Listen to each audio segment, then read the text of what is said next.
রব্বুল আলামিন বললেন হুদাল লিন্নাসি ওয়া বাইয়িনাতিম মিনাল হুদা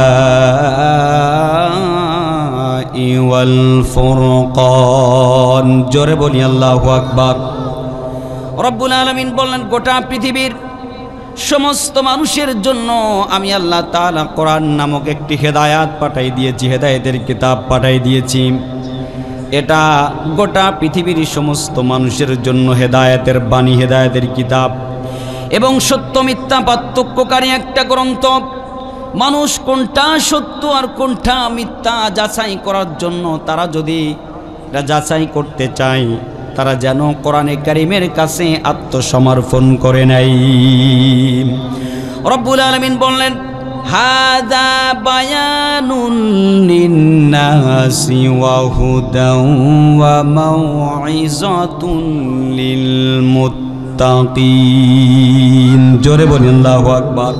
হাযা বায়ান, রব্বুল আলামিন বললেন এটা হচ্ছে বিবরণ বায়ান। আল্লাহ পাক গোটা পৃথিবীর সমস্ত মানুষের মাঝে বায়ান পেশ করেছেন, বিবরণ পেশ করেছেন। আল্লাহ পাক বললেন এমন কোনো বিষয় নেই যা আল্লাহ পাক কোরআনে কারিমে কোট করে দেয় নাই। রব্বুল আলামিন বললেন এটা হচ্ছে মুত্তাকিদের জন্য হেদায়েত। যারা মুমিন মুত্তাকি আল্লাহর প্রতি ঈমান এনেছে, আমলে সালেহ করে, আমি আল্লাহ রব্বুল আলামিন তাদের জন্য হেদায়েত রেখে দিয়েছি।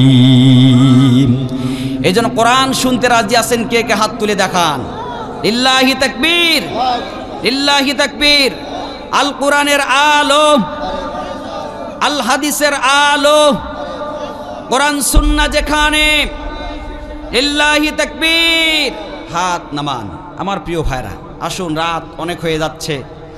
আমি কোরআনে কারীমের 39 নম্বর সূরা, সূরা আজ-জুমার 53 এবং 54 নম্বর আয়াত তেলাওয়াত করেছি। ভালো করে খেয়াল করবেন, দলিল সহকারে কথা হবে ইনশাআল্লাহ। 53 এবং 54 নম্বর আয়াত আমি তেলাওয়াত করেছি এবং মুসলিম শরীফ থেকে ছোট্ট একটি হাদিস তেলাওয়াত করেছি। আল্লাহ তাআলা যদি তৌফিক দেয় এই আয়াত এবং ওই হাদিস থেকে কিছু মেসেজ, কিছু আলোচনা আপনাদের সম্মুখে পেশ করব। আল্লাহ রাব্বুল আলামিন শ্রবণ করার শেষ পর্যন্ত ধৈর্য ধারণ করে থাকার তৌফিক দিক, সবাই বলি আমিন। আসুন আল্লাহ পাক কি বলতে চাচ্ছেন।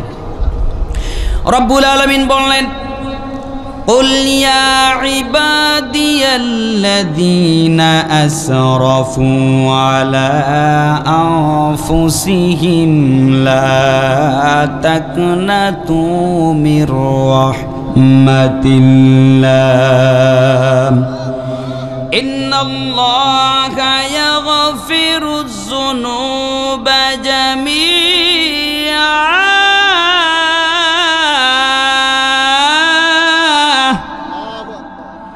إنه هو الغفور الرحيم।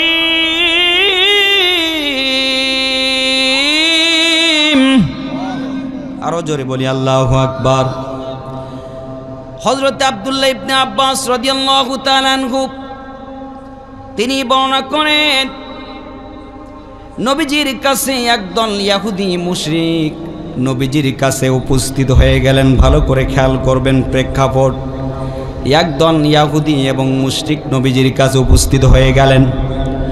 নবীজির কাছে উপস্থিত হয়ে বললেন ইয়া রাসূলুল্লাহ, আপনি তো বললেন যদি কেউ দ্বীন গ্রহণ করে তাহলে সে জান্নাত পাবে, তার পিছনের সমস্ত গুনাহগুলো মাফ করে দেওয়া হবে।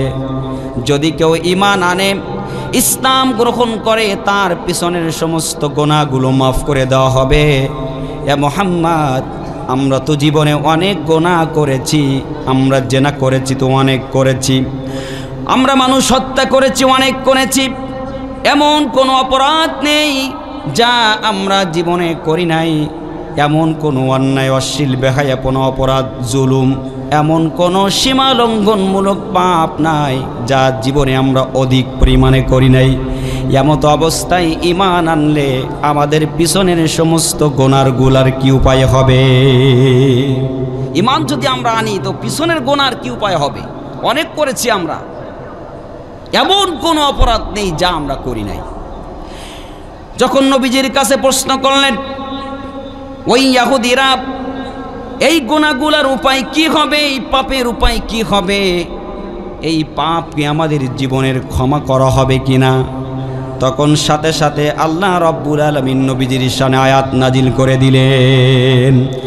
রব্বুল আলামিন বললেন, কুল ইয়া ইবাদিয়াল্লাযীনা আসরাফু আলা আনফুসিহিম লা তাকনাতু মির রাহমাতিল্লাহ।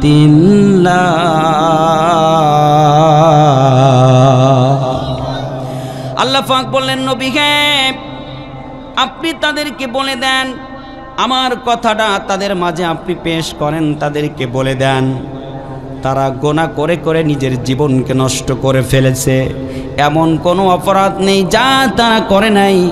জীবনে জুলুম, অত্যাচার, নির্যাতন, তারা জালেম জুলুম করেছেন, সীমা লঙ্ঘন করেছেন। যারা এখন হতাশায় ভুগতেছেন যে আমার জীবনের পাপগুলো ক্ষমা হয়ে যাবে কিনা, ক্ষমা হবে কিনা, আপনি তাদেরকে বলে দেন তারা জানো লা তাকনাতু মির রাহমাতিল্লাহ, তারা যেন আমি আল্লাহ তাআলার রহমত থেকে নিরাশ হয়ে না যায়। আমি আল্লাহ রাব্বুল আলামিন গফুরুর রহিম। যদি তারা তওবা করে আমি আল্লাহর প্রতি ঈমান আনে, আমি রব্বুল আলামিন তাদের পিছনের সমস্ত গুনাহগুলো মাফ করে দিব।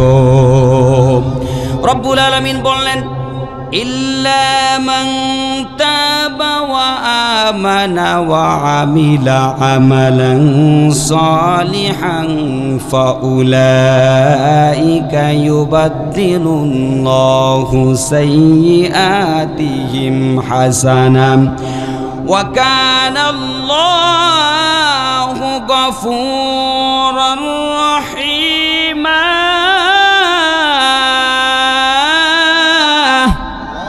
চিৎকার দিয়ে বলি আল্লাহু আকবার।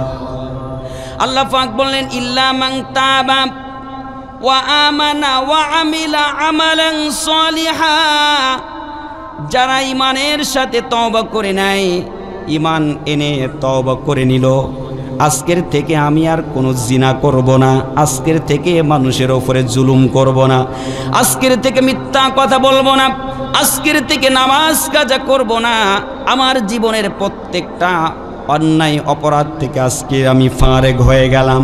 আমার পিছনে যত গুনাহ আছে গুনাহগুলোকে আমি সামনে রেখে অনুতপ্ত হলাম। আজকের থেকে আমি কোনো অন্যায় করব না। বান্দা যদি এইভাবে খাঁটি তওবা করতে পারে, আল্লাহ রব্বুল আলামিন ওই বান্দার পিছনের সমস্ত গুনাহের জায়গায় নেকি দ্বারা ভরাট করে দিবে। পিছনের সমস্ত গুনাহ আল্লাহ পাক মাফ করে তো দিবেই, গুনাহের জায়গাগুলো সওয়াব দ্বারা পরিপূর্ণ করে দিবেন। সুবহানাল্লাহ। নবীজি ওই ইহুদিদেরকে বললেন, যত গুনাহ তোমরা করেছো, এমনকি শিরকের গুনাহ, শিরক, বেদাত, জুলুম, সীমালঙ্ঘন, জেনা, ব্যভিচারী, মানুষ হত্যা, যত গুনাহ তোমরা করেছো, ঈমান আনো, তওবা করো, ফিরে আসো, আল্লাহর সামনে সেজদা দাও, আল্লাহকে এক বলে স্বীকার করো, আল্লাহ রাব্বুল আলামিন পিছনের সমস্ত গুনাহগুলো মাফ করে দিবেন। কারণ তিনি লা তাকনাতু মির রাহমাতিল্লাহ।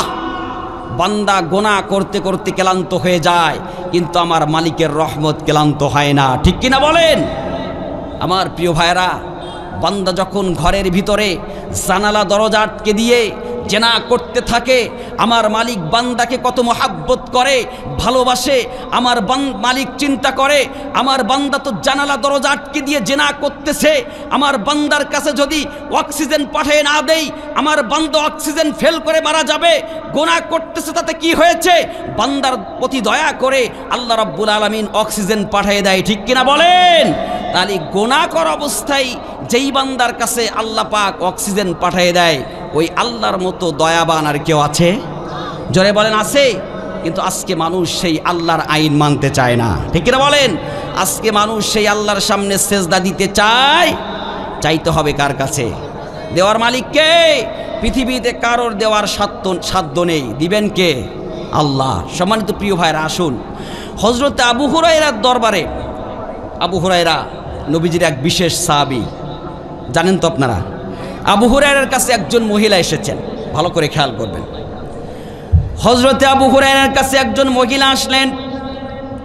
মহিলা আসার পরে আবু হুরায়রাকে বলতেছে, আল্লাহর নবীর সাহাবী আবু হুরায়রা,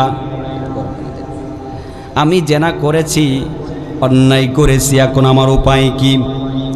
এ আবু হুরায়রা, আমি চিন্তা করতেছি এই জেনা করার কারণে কিয়ামতের দিন আমাকে জাহান্নামে যাওয়া লাগবে। আবু হুরায়রা, এখন আমার উপায় কি? আমি কেমন করে জাহান্নামের আগুন থেকে বাঁচবো? আমার ক্ষমা হবে কিনা? আবু হুরায়রা বললেন, হে মহিলা, হে বোন, তুমি জেনা করেছো, জুলুম করেছো, সীমালঙ্ঘন করেছো, তোমার কোনো ক্ষমা হবে না, তোমার কোনো ক্ষমা হবে না। যাও যাও, তুমি জাহান্নামী, তোমার কোনো ক্ষমা হবে না। আবু হুরায়রা যখন তাকে ক্ষমা হবে না বলে স্বীকৃতি দিয়ে আবু হুরায়রা যখন তার কাছ থেকে তাকে সরাই দিলেন, ওই মহিলা কাঁদতে কাঁদতে বেহুশ।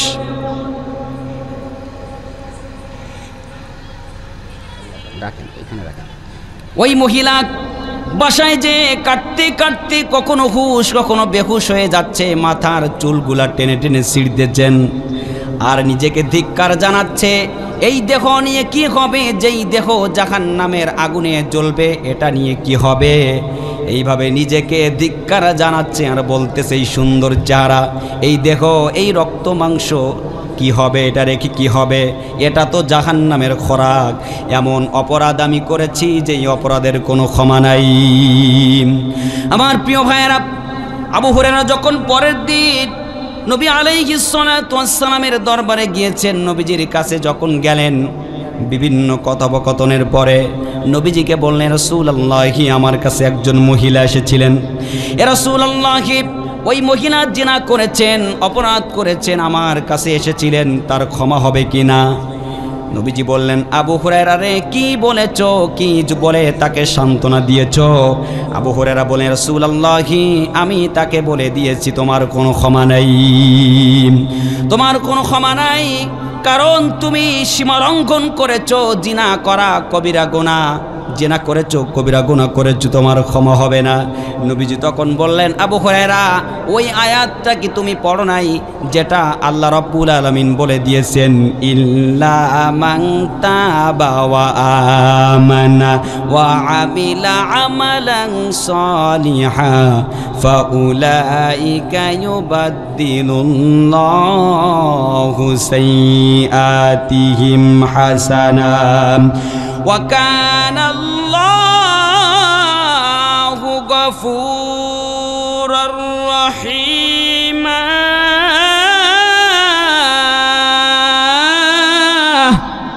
চিৎকার দিয়ে বলি আল্লাহু আকবার। আপনাদের ঘুম আসতেছে মনে হয়? কোরআন আওয়াজ শুনে ভালো লাগে না?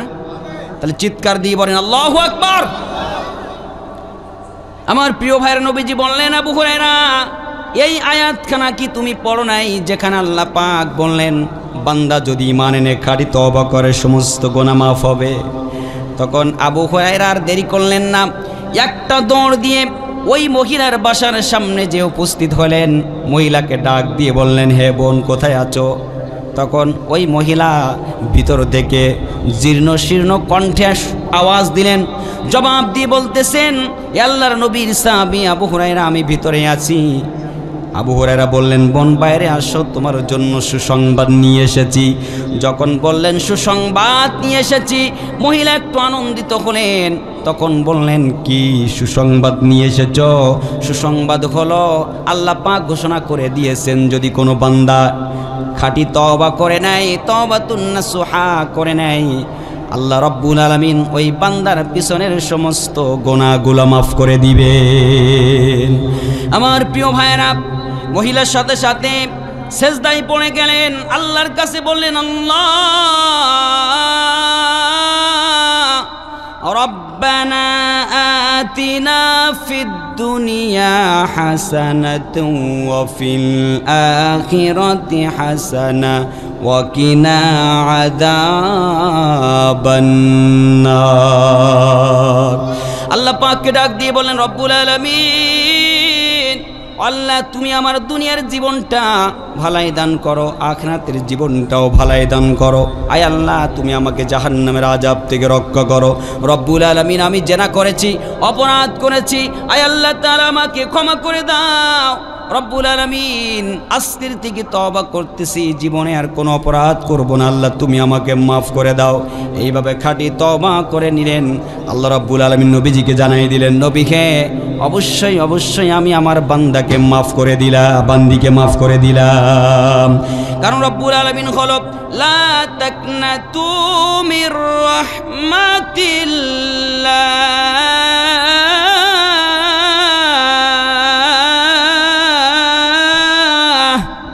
আল্লাহ পাক বললেন, বান্দারে গোনা করে করে নিজের জীবনটাকে নষ্ট করে ফেলেছ, নামাজ পড়ো নাই, জেনা করেছ, সুদ ঘুষ এমন কোনো অপরাধ নেই জীবনে, তোমার জীবনে নাই, বিভিন্ন গোনা তুমি করেছো, সীমালঙ্ঘন করেছো।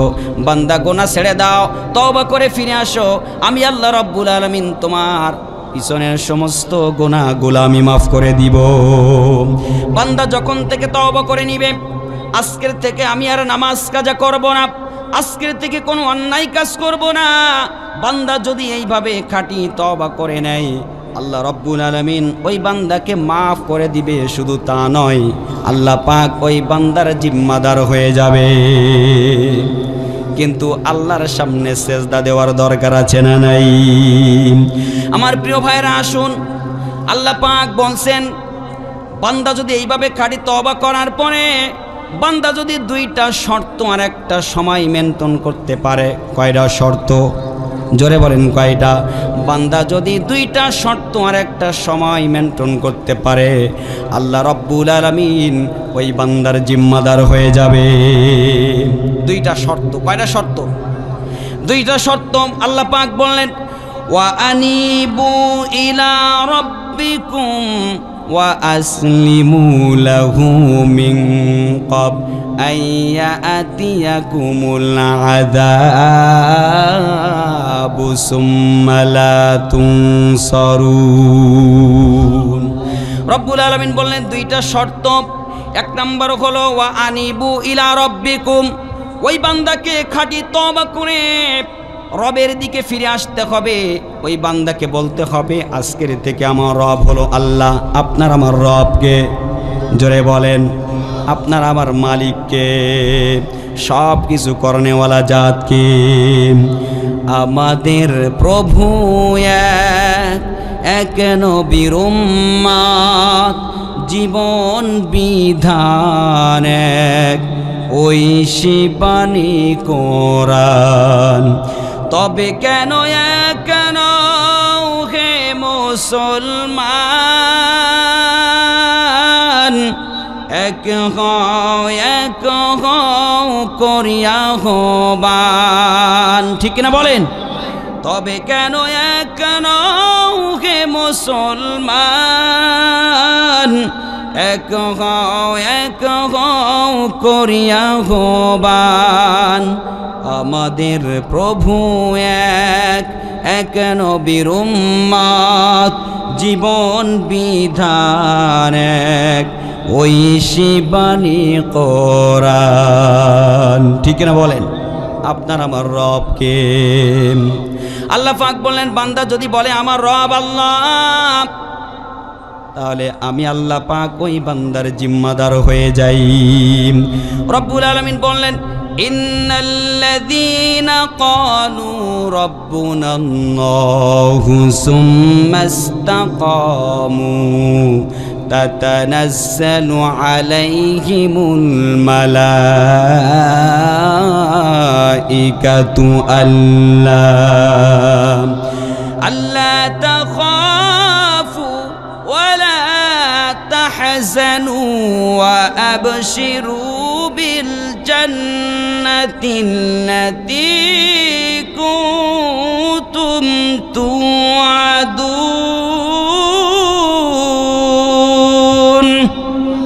রব্বুল আলামিন বললেন, যারা বলে ইন্নাল্লাযীনা ক্বালু রাব্বুনাল্লাহ, যারা বলে আমার রব আল্লাহ, যারা আল্লাহকে রব বলে স্বীকার করে নিয়েছে, সুম্মাস্তাকামু, এবং যারা ইস্তেকামত থাকে, অবিচল থাকে, প্রতিষ্ঠিত থাকে, অবিচল থাকে, আল্লাহ রাব্বুল আলামিন বললেন আমি আল্লাহ পাক তাদের মাঝে কাতারে কাতারে ফেরেশতা নাজিল করে দিই।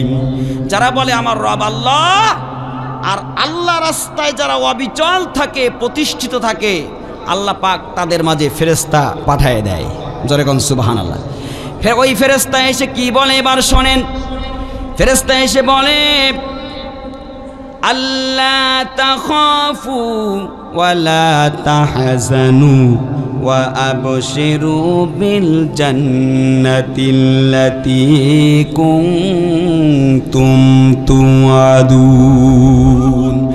ফেরেশতারা এসে বলে আল্লাহর বান্দা, তোমরা যারা আল্লাহকে রব বলে স্বীকার করে নিয়েছো, ইস্তেকামত আছো, তোমরা চিন্তা করো না। আল্লাহ তাখাফু ওয়ালা তাহজানু, তোমরা চিন্তা করো না, ভয় করো না, তোমরা সুসংবাদ গ্রহণ করো ওই জান্নাতের যার ওয়াদা আল্লাহ পাক তোমাদের দিয়েছেন। জান্নাতের সুসংবাদ দিয়েছেন কে? তাহলে আল্লাহ রাস্তায় থাকলে লাভ আছে না নাই? জোরে বলেন। আল্লাহর প্রতি ঈমান আনলে লাভ আছে না নাই? যারা আল্লাহকে রব বলে স্বীকার করে, ইস্তেকামত থাকে, আল্লাহ রাব্বুল আলামিন তাদেরকে 3 জায়গায় সুসংবাদ দিয়েছেন। কয় জায়গায়? জোরে বলেন কয় জায়গায়? 3 জায়গায় আল্লাহ পাক সুসংবাদ দিয়েছেন। নাম্বার 1, যারা মুমিন হবে, আল্লাহকে রব বলে যারা স্বীকার করবে, তাদেরকে আল্লাহ 3 জায়গায় সুসংবাদ দিয়েছেন। নাম্বার 1 হলো ওই বান্দা যখন মৃত্যু শয্যায় শায়িত হবে, মুমূর্ষু অবস্থায় থাকবে, আল্লাহ পাক ওইখানে ফেরেশতা পাঠাই দিয়ে ওই বান্দাকে জান্নাতের সুসংবাদ শোনাবেন। তাফসীর ইবনে কাসিরের ভিতরে আসছে, বান্দা যখন মুমূর্ষু অবস্থায় থাকবে, যখন ওই বান্দা মৃত্যু শয্যায় শায়িত হবে, তখন ওই ফেরেশতারা এসে বলবে, আল্লাহর বান্দা, কোনো চিন্তা করো না, ভয় পেও না, টেনশন করো না, আল্লাহ তোমার সাথে আছে, সুসংবাদ গ্রহণ করো ওই জান্নাতে। আমার প্রিয় ভাইয়েরা, মালাকুল মাউত ফেরেশতা যখন বান্দার কাছাকাছি চলে আসবে, আসার পরে রবের পথে থাকনেওয়ালা বান্দার রুহুটা, জানটা যখন কবজ করে নিয়ে যাবে, একটা শিশু বাচ্চা মায়ের কোলে দুধ পান করতে করতে যেমন করে নীরবে ঘুমায় যায়, ওই বান্দাও ঠিক তেমনি করে ঘুমায় যাবে, বান্দার কোনো কষ্ট হবে না। আমার প্রিয় ভাইরা, 2 নাম্বার আল্লাহ রাব্বুল আলামিন তাদেরকে যারা রব বলে স্বীকার করে নিয়েছে, আল্লাহ পাক 2 নাম্বার সুসংবাদ তাদেরকে দিয়েছেন। ওই বান্দাকে যখন কবরে রাখা হবে, কবরের ভিতরে 3টা প্রশ্ন করা হবে। কয়টা? জোরে বলেন কয়টা? 3টা প্রশ্ন করা হবে। 1 নাম্বার প্রশ্ন হলো, মান রব্বুকা, তোমার রব কে? আপনার আমার রব কে? জোরে বলেন কে? এখন কিন্তু আমরা সবাই জানি যে আমাদের রব আল্লাহ, কিন্তু যদি আল্লাহর আইন না মানি, আল্লাহর সামনে যদি সেজদা না দেয়, মরার সাথে সাথে ও বলবে লা আদরি, আমি চিনি না, জানি না। কি বলবে? লা আদরি, আমি রবকে চিনি না। কারণ দুনিয়াতে তো ওর রবের সাথে সম্পর্ক ছিল না, আল্লাহর সাথে সম্পর্ক ছিল না, যার কারণে ও আল্লাহকে চিনবে না, ভুলে যাবে। আমার প্রিয় ভাইয়েরা, 2 নাম্বার প্রশ্ন করবে, ওমান নবিয়ুকা, তোমার নবীকে। 2 নাম্বার প্রশ্ন করবে, ওমা দীনুকা, তোমার দিন কি? এই বান্দা যদি দিনের সাথে, ইসলামের সাথে সম্পর্ক না থাকে, ওই বান্দার সাথে সাথে জবাব দিবে লা আদরি, আমি জানি না। আপনার আমার দিন কি? যারা বলেন দিন কি? ইসলাম কি? ইসলাম আছে যেখানে শান্তি, সেখানে ইসলামের কাছে আত্মসমর্পণ করেছে যারা, মুক্তির পথ পেয়েছে তারা, ঠিক কিনা? 3 নাম্বার প্রশ্ন করবে, ওমান নবিয়ুকা, তোমার নবীকে, তোমার নেতাকে, তোমার রাহবারকে, তোমার পথ প্রদর্শককে। তখন নবীজির সাথে যদি সম্পর্ক না থাকে, নবীর জীবন আদর্শ যদি, নবীজির সুন্নাত যদি, নবীর সুন্নাত আদর্শ যদি তার জীবনে বাস্তবায়ন না থাকে, ওই বান্দার সাথে সাথে জবাব দিবে লা আদরি, আমি জানি না। নবীজির ছবি দেখানো হবে, চেহারা মুবারকের ছবি দেখানো হবে, বান্দা বলবে আমি চিনি না, জানি না। কারণ দুনিয়াতে ওই বান্দার সাথে নবীজির সম্পর্ক ছিল না। কারণ নেতা বলে মানত আরেকজনকে, যার সাথে নবীজির সম্পর্ক ছিল না। কথা বলেন ঠিক না ঠিক? যার পিছনে স্লোগান দাও, তালাশ করে দেখো নবীজির সাথে সম্পর্ক আছে না নাই। যেখানে যাবেন না কেন যাওয়ার আগে দেখতে হবে নবীজির সুন্নাহর সাথে সম্পর্ক আছে না নাই, ঠিক কিনা বলেন? আমার প্রিয় ভাইয়েরা, যেই বান্দার সাথে আল্লাহর সাথে সম্পর্ক আছে ওই বান্দা যখন ওই বান্দার কাছে প্রশ্ন করবে তখন ওই ফেরেশতারা এসে বলবে আল্লাহ পাকের নির্দেশ, আল্লাহ পাকের অর্ডারটা তারা শোনাই দিবে। কিরামান কাতিবিন, মুনকার নাকির ফেরেশতাকে শোনাই দিবে, ও মুনকার নাকির ফেরেশতা ওই বান্দাকে ডিস্টার্ব করো না, কারণ ওই বান্দা ৬০-৭০ বছরের জিন্দেগিটা আল্লাহ রাস্তায় কাটাইছিল, আল্লাহর জন্য নিজের জীবনটাকে বিসর্জন দিয়েছে, ৭০ বছরের জিন্দেগিটা আল্লাহকে পাওয়ার জন্য চেষ্টা করেছিল। ওই বান্দাকে ডিস্টার্ব করো না, ওই বান্দার প্রশ্নের জবাব আল্লাহ রাব্বুল আলামিন দিয়ে দিবে। ৩ নাম্বার হলো ওই বান্দাকে যখন হাসরের ময়দানে উঠানো হবে, যেদিন সূর্য ১ মুষ্টি অথবা ১ বিঘাত মাথার উপরে থাকবে, মাথার সমস্ত ঘিনুগুলা টকবক করবে, পায়ের মাটিগুলা তামা হয়ে যাবে, সমস্ত দুনিয়াবাসী সবাই বলবে আলহাতোষ আলহাতোষ, পিপাসা পিপাসা, যন্ত্রণা চিৎকার, পায়ের নিচের সমস্ত মাটিগুলো তামা হয়ে যাবে, মাথার ১ বিঘাত ১ মুষ্টি ওপরে সূর্য থাকিবে, মাথার ঘিনুগুলো টকবক করবে। যেদিন পিতা পুত্রের পরিচয় দিবে না, স্বামী স্ত্রীর পরিচয় দিবে না, ঈমান যদি না থাকে কেউ কারোর পরিচয় দিবে না। একটা নেকির জন্য বাবা সন্তানের কাছে যাবে, বাবারে একটা নেকির অভাব পড়েছে দুনিয়াতে, আমি তোমার জন্য মাথার ঘাম পায়ে ফেলেছিলাম, এইভাবে কাতর হয়ে একজন আরেকজনের কাছে একটা নেকির জন্য আবেদন করবে, হাত পায়ে ধরবে। সন্তান বলবে আমার কোনো বাবা ছিল না, স্বামী যাবে স্ত্রীর কাছে, আমাকে একটা নেকির অভাব পড়েছে, একটা নেকি দাও। প্রিয়তমা স্ত্রী যাকে খুশি করার জন্য আপনি নামাজ পড়ার সুযোগ পান নাই, ওই স্ত্রীর ভিতরে যদি দিন না থাকে ওই স্ত্রী বলবে আমার কোনো স্বামী ছিল না। স্ত্রী দৌড়ে যাবে স্বামীর কাছে, যে বলবে প্রিয় আমার স্বামী, আমার একটা নেকির অভাব হয়েছে, নেকি আমাকে দাও, আমি জান্নাতে চলে যাব। স্বামী বলবে আমার কোন স্ত্রী ছিল না। যদি ঈমান না থাকে কেউ কারোর পরিচয় দিবে না ওই কঠিন মুসিবতের দিনে। যারা দুনিয়াতে আল্লাহর আইন মেনেছে, শরিয়ার দিক নির্দেশনা অনুযায়ী চলেছে, ইসলাম অনুযায়ী চলেছে, আল্লাহ রাব্বুল আলামিন ফেরেশতাদের দ্বারাই ওই বান্দাকে তার আরশের নিচে ছায়া দিবে। যারা আল্লাহকে রব বলে স্বীকার করে আল্লাহ পাক তাদেরকে এই ৩ জায়গায় সুসংবাদ দিয়েছেন। আরো সুসংবাদ আল্লাহ পাক জান্নাতের সুসংবাদ দিয়েছেন। এবার আসেন আল্লাহ রাব্বুল আলামিন বললেন ওয়াসিকাল্লাযীনা তাকাউ রাব্বাহুম ইলাল জান্নাতি যুমারা হাত্তা ইযা জাউহা ওয়া ফুতিহাত أبوابها وقال لهم خزنتها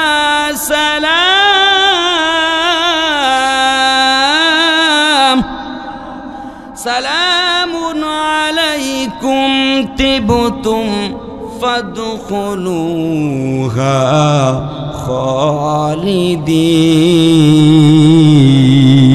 خالدين। রব্বুল আলামিন বললেন ওয়াসিকাল্লাযীনা তাকাউ রাব্বাহুম ইলাল জান্নাতি যুমারা। আল্লাহ পাক বললেন যারা আমি রবকে রব বলে স্বীকার করেছে, তাকওয়া অর্জন করেছে, ওই বান্দাদেরকে যুমারা মানে দলে দলে জান্নাতের দিকে নিয়ে যাবে। যারা দুনিয়াতে আল্লাহর আইন মেনেছে, আল্লাহর সামনে সেজদা দিয়েছে, আল্লাহর আইন ও কানুন মেনে চলেছেন, আল্লাহ পাক এই ব্যক্তিদেরকে একত্রিত করে দলে দলে জান্নাতের দিকে যখন নিয়ে যাওয়া হবে, জান্নাতের কাছাকাছি যখন যাবে, আল্লাহ পাক জান্নাতের রক্ষক ফেরেশতাদেরকে বলবে আমার ফেরেশতারা আবুহা, তাড়াতাড়ি জান্নাতের দরজা খুলে দাও, আমার মেহমান এসেছে, তাড়াতাড়ি দরজা খুলে দাও, আমার মেহমান। দুনিয়াতে ওদের সম্মান ছিল না, ওদের ক্ষমতা ছিল না, যোগ্যতা ছিল না, অর্থ ছিল না, কিন্তু ওদের ভিতরে আমি আল্লাহর মহাব্বত ছিল। সুবহানাল্লাহ। সুতরাং ওরা আজকে আমার মেহমান, দরজা খুলে দাও, খুলে দাও তাড়াতাড়ি। জান্নাতের রক্ষক ফেরেশতারা যখন দরজা খুলে দিবে, এই জান্নাতীরা জান্নাতের ভিতরে প্রবেশ করবে, প্রবেশ করার পরে ফেরেশতারা বলবে সালামুন আলাইকুম তিবতুম ফাদখুলুহা খালিদিন।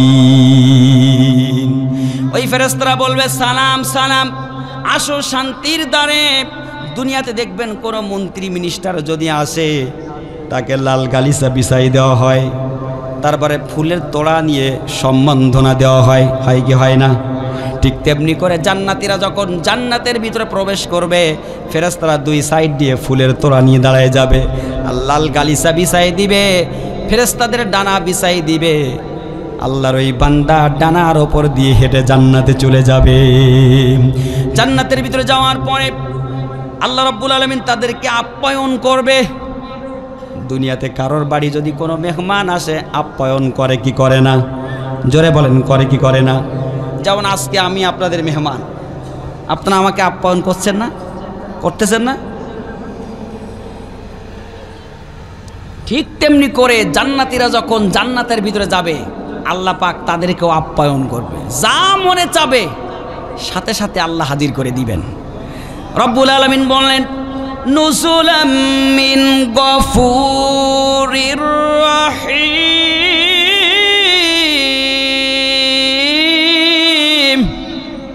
জান্নাতের নাজ নিয়ামত যখন তারা দেখবে আল্লাহ পাক তাদেরকে বলবেন এটা তোমাদের জন্য আমি আল্লাহর পক্ষ থেকে, তোমাদের জন্য এটা আপ্যায়ন, আমি আল্লাহর পক্ষ থেকে এটা তোমাদের জন্য আপ্যায়ন। এখন জান্নাতীরা সব কিছু পাবে, তারপর ওদের মনটা একটু খারাপ থাকবে।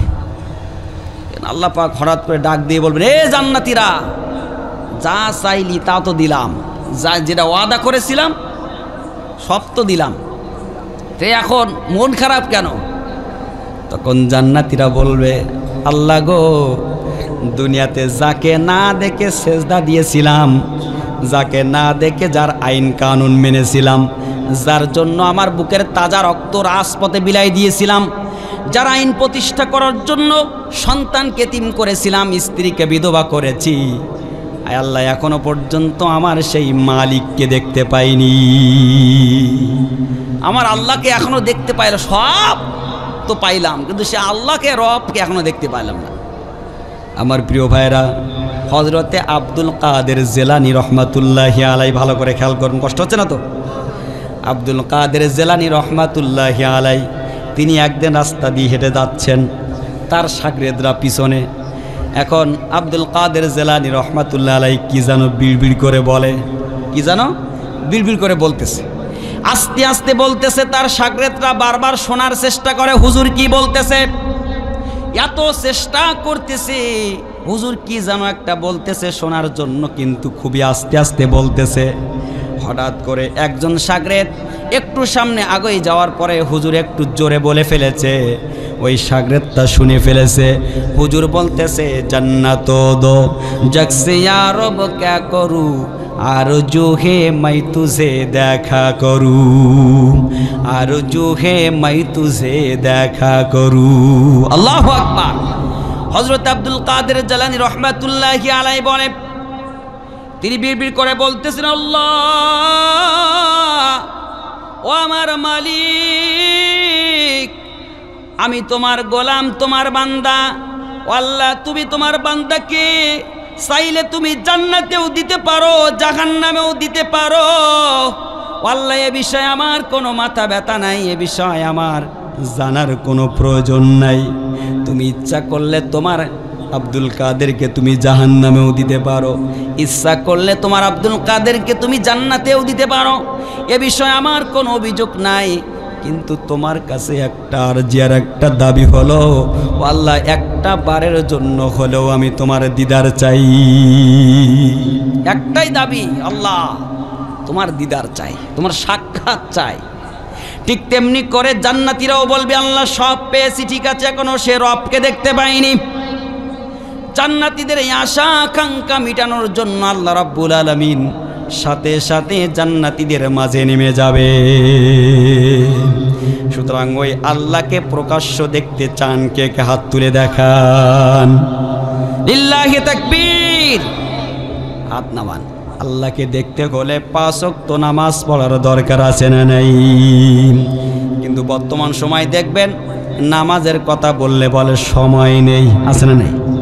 আছে কি আছে? ভাই সময় নেই। আপনাদের অবশ্যই আপনাদের এলাকার মানুষ খুব ভালো, যেহেতু এখানে পীর সাহেবের এলাকা, 2 জন পীরের এলাকা, ঠিক না?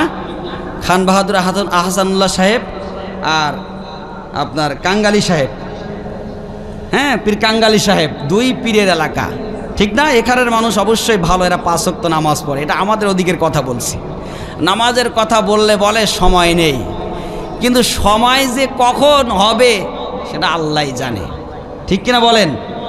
শুধু দুনিয়া নিয়ে ব্যস্ত, হ্যাঁ এই করব সেই করব, ব্যবসা বাণিজ্য, হ্যাঁ মানে দুনিয়ার পিছনে ছুটতেছে মরিয়া হয়ে। কিন্তু আসলে দুনিয়া চিরস্থায়ী না ক্ষণস্থায়ী? জোরে বলেন। ক্ষণস্থায়ী। তাহলে ক্ষণস্থায়ী দুনিয়ার পিছনে ছোটার কোনো দরকার আছে? ছুটতে হবে চিরস্থায়ী আখিরাতের জন্য, ঠিক কিনা? নবীজি বলছেন আল কাইসু মান দানা নাফসা ওয়া আমিলা লিমা বাদাল মউত, মুসলিম শরীফের হাদিস।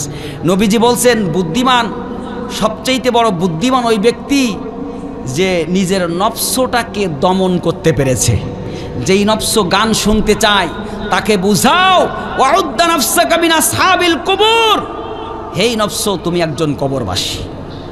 যেই নফস জেনা করতে চায় তাকে বুঝাও, হে নফস তুমি একজন কবরবাসী।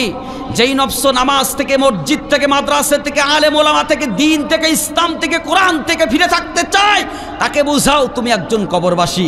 কারণ যে কোনো সময় আমরা কবরবাসী হয়ে যেতে পারি, ঠিক কিনা বলেন? এই জন্য নবীজি বলছেন ওই ব্যক্তি সবচেয়ে বড় বুদ্ধিমান, চালাক, যে নিজের নফসের সাথে জিহাদ করে, নফসকে কন্ট্রোল করতে পেরেছে। আর ওয়া আমিলা লিমা বাদাল মাউত, যে মৃত্যুর পরের জিন্দেগির জন্য কাজ করে। মৃত্যুর পরের জিন্দেগির নাম কি? আখিরাত। কি? আখিরাত। মৃত্যুর পরের জিন্দেগির জন্য কাজ করে, আখিরাতের জন্য কাজ করে, ওই ব্যক্তি সবচেয়ে বড় বুদ্ধিমান। আর ওই ব্যক্তি সবচেয়ে বড় বোকা যে ওয়াল আজিজ মান আতবা নাফসাহু হাওয়াহা ওয়া তামান্না আলাল্লাহ, যে নিজের ভিতরে কুপ্রবৃত্তি লালন করে আর ওই আল্লাহর উপরে ভরসা করে। এক শ্রেণীর মানুষ আছে সিনেমা, যাত্রা, গান, বাজনা, নামাজ কাজা করা, জেনা, বেবিচারি, সুদ, ঘুষ, এমন কোনো অন্যায় নেই যা করে না, আর মনে মনে আল্লাহর ওপর ভরসা করে, ঠিক কিনা? বলে ও আল্লাহ আমার খাওয়াবে, ও আল্লাহ আমার দেখবে, অথচ নিজেকে গোনাহের দিকে ধাবিত রেখেছে। এমন ব্যক্তি আছে না নাই? নবীজি বলছেন ওই ব্যক্তি সবচেয়ে বড় বোকা। কারণ যে গোনার দিকে ধাবিত সে আল্লাহর ওপর ভরসা করে, তার লাভটা কি বলেন? কোনো লাভ হবে? হবে না। নিজেকে ইমানের রাস্তায় অটল রেখে ভরসা করতে হবে কার ওপরে? আল্লাহর ওপরে। আমার সম্মানিত প্রিয় ভাইয়েরা, বর্তমান সময় দেখবেন মানুষ যদিও নামাজ কালাম করে, তারপরও অধিকাংশ মানুষ গুনাহের সাথে জড়িত, দুনিয়া নিয়ে ব্যস্ত। নামাজের কথা বললে বলে সময় নেই। ওরে মানুষ ওই বেহুর দুনিয়ার পিছে, কি জবাব দিবি রে তুই আল্লাহর কাছে? খাই কি জবাব দিবি রে তুই মাওলার কাছে? ওরে মানুষ ওই বেহুশ দুনিয়ার পিছে, কি জবাব দিবি রে তুই আল্লাহর কাছে? রাত দিনই দৌড়া দৌড়ি, বিশ্রামেরও সুযোগটা নাই। নামাজ রোজা দূরের কথা, আল্লাহর নামটাও মুখে নাই, আছে না নাই? রাতি দিনই দৌড়া দৌড়ি, বিশ্রামেরও সুযোগটা নাই। নামাজ রোজা দূরের কথা, আল্লাহর নামটাও মুখে নাই। মরণকালে টাকা কি কারো সঙ্গেতে গেছে? মরণকালে টাকা কি কারো সঙ্গেতে গেছে? কি জবাব দিবি রে তুই আল্লাহর কাছে? হাই কি জবাব দিবি রে তুই মাওলার কাছে? ওরে মানুষ ওই বেহুশ দুনিয়ার পিছে, কি জবাব দিবি রে তুই আল্লাহর কাছে? দুনিয়ারি মোহে পড়ে আল্লাহকে গেছো ভুলিয়া, জানো কি কবে কখন ছাড়তে হবে এই দুনিয়া, ঠিক কিনা? দুনিয়ারি মোহে পড়ে মাওলাকে গেছো ভুলিয়া, জানো কি কবে কখন ছাড়তে হবে এই দুনিয়া। তোর পিছে মহা বিপদের সংকেত আছে, তোর পিছে মহা বিপদের সংকেত আছে। কি জবাব দিবি রে তুই আল্লাহর কাছে, হাই কি জবাব দিবি রে তুই মাওলার কাছে। হারাম হালাল না মানিয়া কত টাকা করছো কামাই, এত টাকা রাখবা কোথায়, কাফনের তো পকেট নাই। আছে নিয়ে যাওয়া যাবে? হারাম হালাল না মানিয়া কত টাকা করছো কামাই, এত টাকা রাখবা কোথায়, কাফনের তো পকেট নাই। টাকা পয়সা লইয়া কি কেউ কবরে গেছে, কি জবাব দিবি রে তুই আল্লাহর কাছে, হাই কি জবাব দিবি রে তুই মাওলার কাছে। ওরে মানুষ হইছ বেহুশ দুনিয়ার পিছে, কি জবাব দিবি রে তুই মাওলার কাছে। জবাব দেওয়া লাগবে কি লাগবে না? জোরে বলেন। তাহলে এই জন্য 5 ওয়াক্ত নামাজ পড়ার দরকার আছে না নাই আমার সম্মানিত প্রিয় ভাই? কিন্তু দেখবেন এখন অধিকাংশ মানুষ জুমার দিন আসে না, সারা সপ্তাহের নামাজ নেই, জুমার দিন যে হাজির হয়, এমন মুসল্লি আছে না নাই? তার মানে ও চিন্তা করতেছে সারা সপ্তাহে তো নামাজ কালাম পড়লাম না, অন্তত জুমার দিন যেয়ে হাজিরা সই করে আসি। আছে না? হাজিরা সই করে আসে, কোনো রকম মুসলমানের খাতায় নামটা থাকুক। আসলে শুধু মুসলমান, শুধু জুমার নামাজ পড়লে মুসলমান হওয়া যাবে? জোরে বলেন। খাঁটি মুসলমান হওয়া যাবে না। খাঁটি মুসলমান হতে গেলে 5 ওয়াক্ত নামাজের দরকার আছে না নাই? জোরে বলেন আছে না নাই? নামাজ পড়ে না, আবার যদিও নামাজ পড়ে তো নামাজ ও পড়তেছে, সুদ ঘুষ জেনাবে বিচারেও আছে, ঠিক কিনা? গোনাও করতেছে, তার মানে বুঝতে হবে যে ওর নামাজ হচ্ছে না। আমার সম্মানিত প্রিয় ভাইরা, তাহলে আল্লাহকে রব বলে স্বীকার করলে ওয়া আনিবু ইলা রব্বিকুম, শর্ত বলেছিলাম কয়টা? খেয়াল করবেন, কোরআনের সাথে মিলাবেন। সূরা জুমার 53 এবং 54 নম্বর আয়াতে তাফসীর করতেছি। প্রিয় ভাইরা, শর্ত বলেছিলাম দুইটা। 1 নম্বর হচ্ছে রবের দিকে ফিরে আসা। তাহলে রবের দিকে ফিরে আসলে জান্নাত আছে না নাই? জোরে বলেন আছে না নাই? আছে। 2 নম্বর শর্ত হলো ওয়া আসলিমু লাহু, ইসলামের কাছে আত্মসমর্পণ করা। ইসলাম আছে যেখানে শান্তি আছে সেখানে, ঠিক কিনা বলেন? ইসলাম নাই যেখানে শান্তি নাই সেখানে। আজকে আমরা শান্তি কেন পাচ্ছি না? এজন্য পাচ্ছি না যে পরিপূর্ণ ইসলাম না মানার কারণে আজকে আমাদের ভিতরে শান্তি নাই, ঠিক কিনা বলেন? পরিপূর্ণ ইসলাম যদি কেউ না মানে সে খাঁটি মুসলমান হতে পারবে? জোরে বলেন।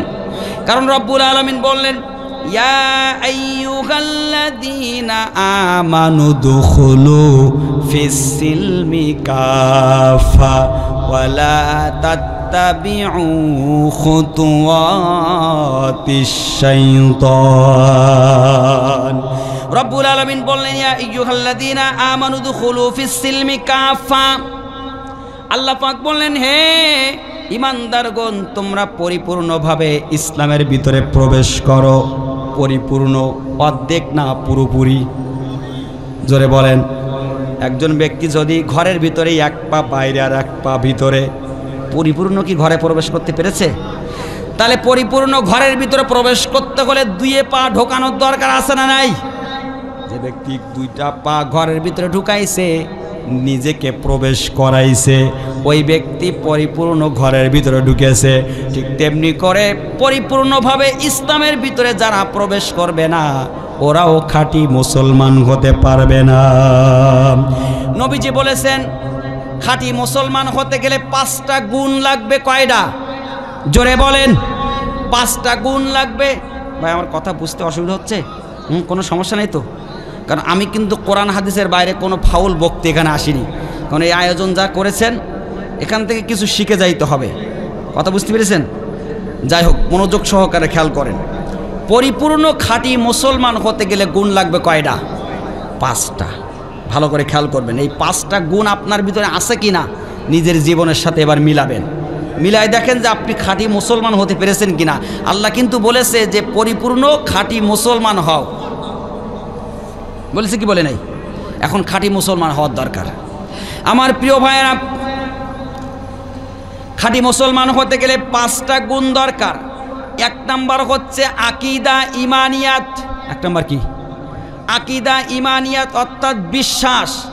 বিশ্বাস স্থাপন করতে হবে কার প্রতি? জোরে বলেন। একজন ব্যক্তি খাঁটি মুসলমান হতে গেলে তাকে পরিপূর্ণ বিশ্বাস স্থাপন করতে হবে আল্লাহর প্রতি। এক জাররা পরিমাণ অন্তঃকরণের ভিতরে সন্দেহ পোষণ করা যাবে না।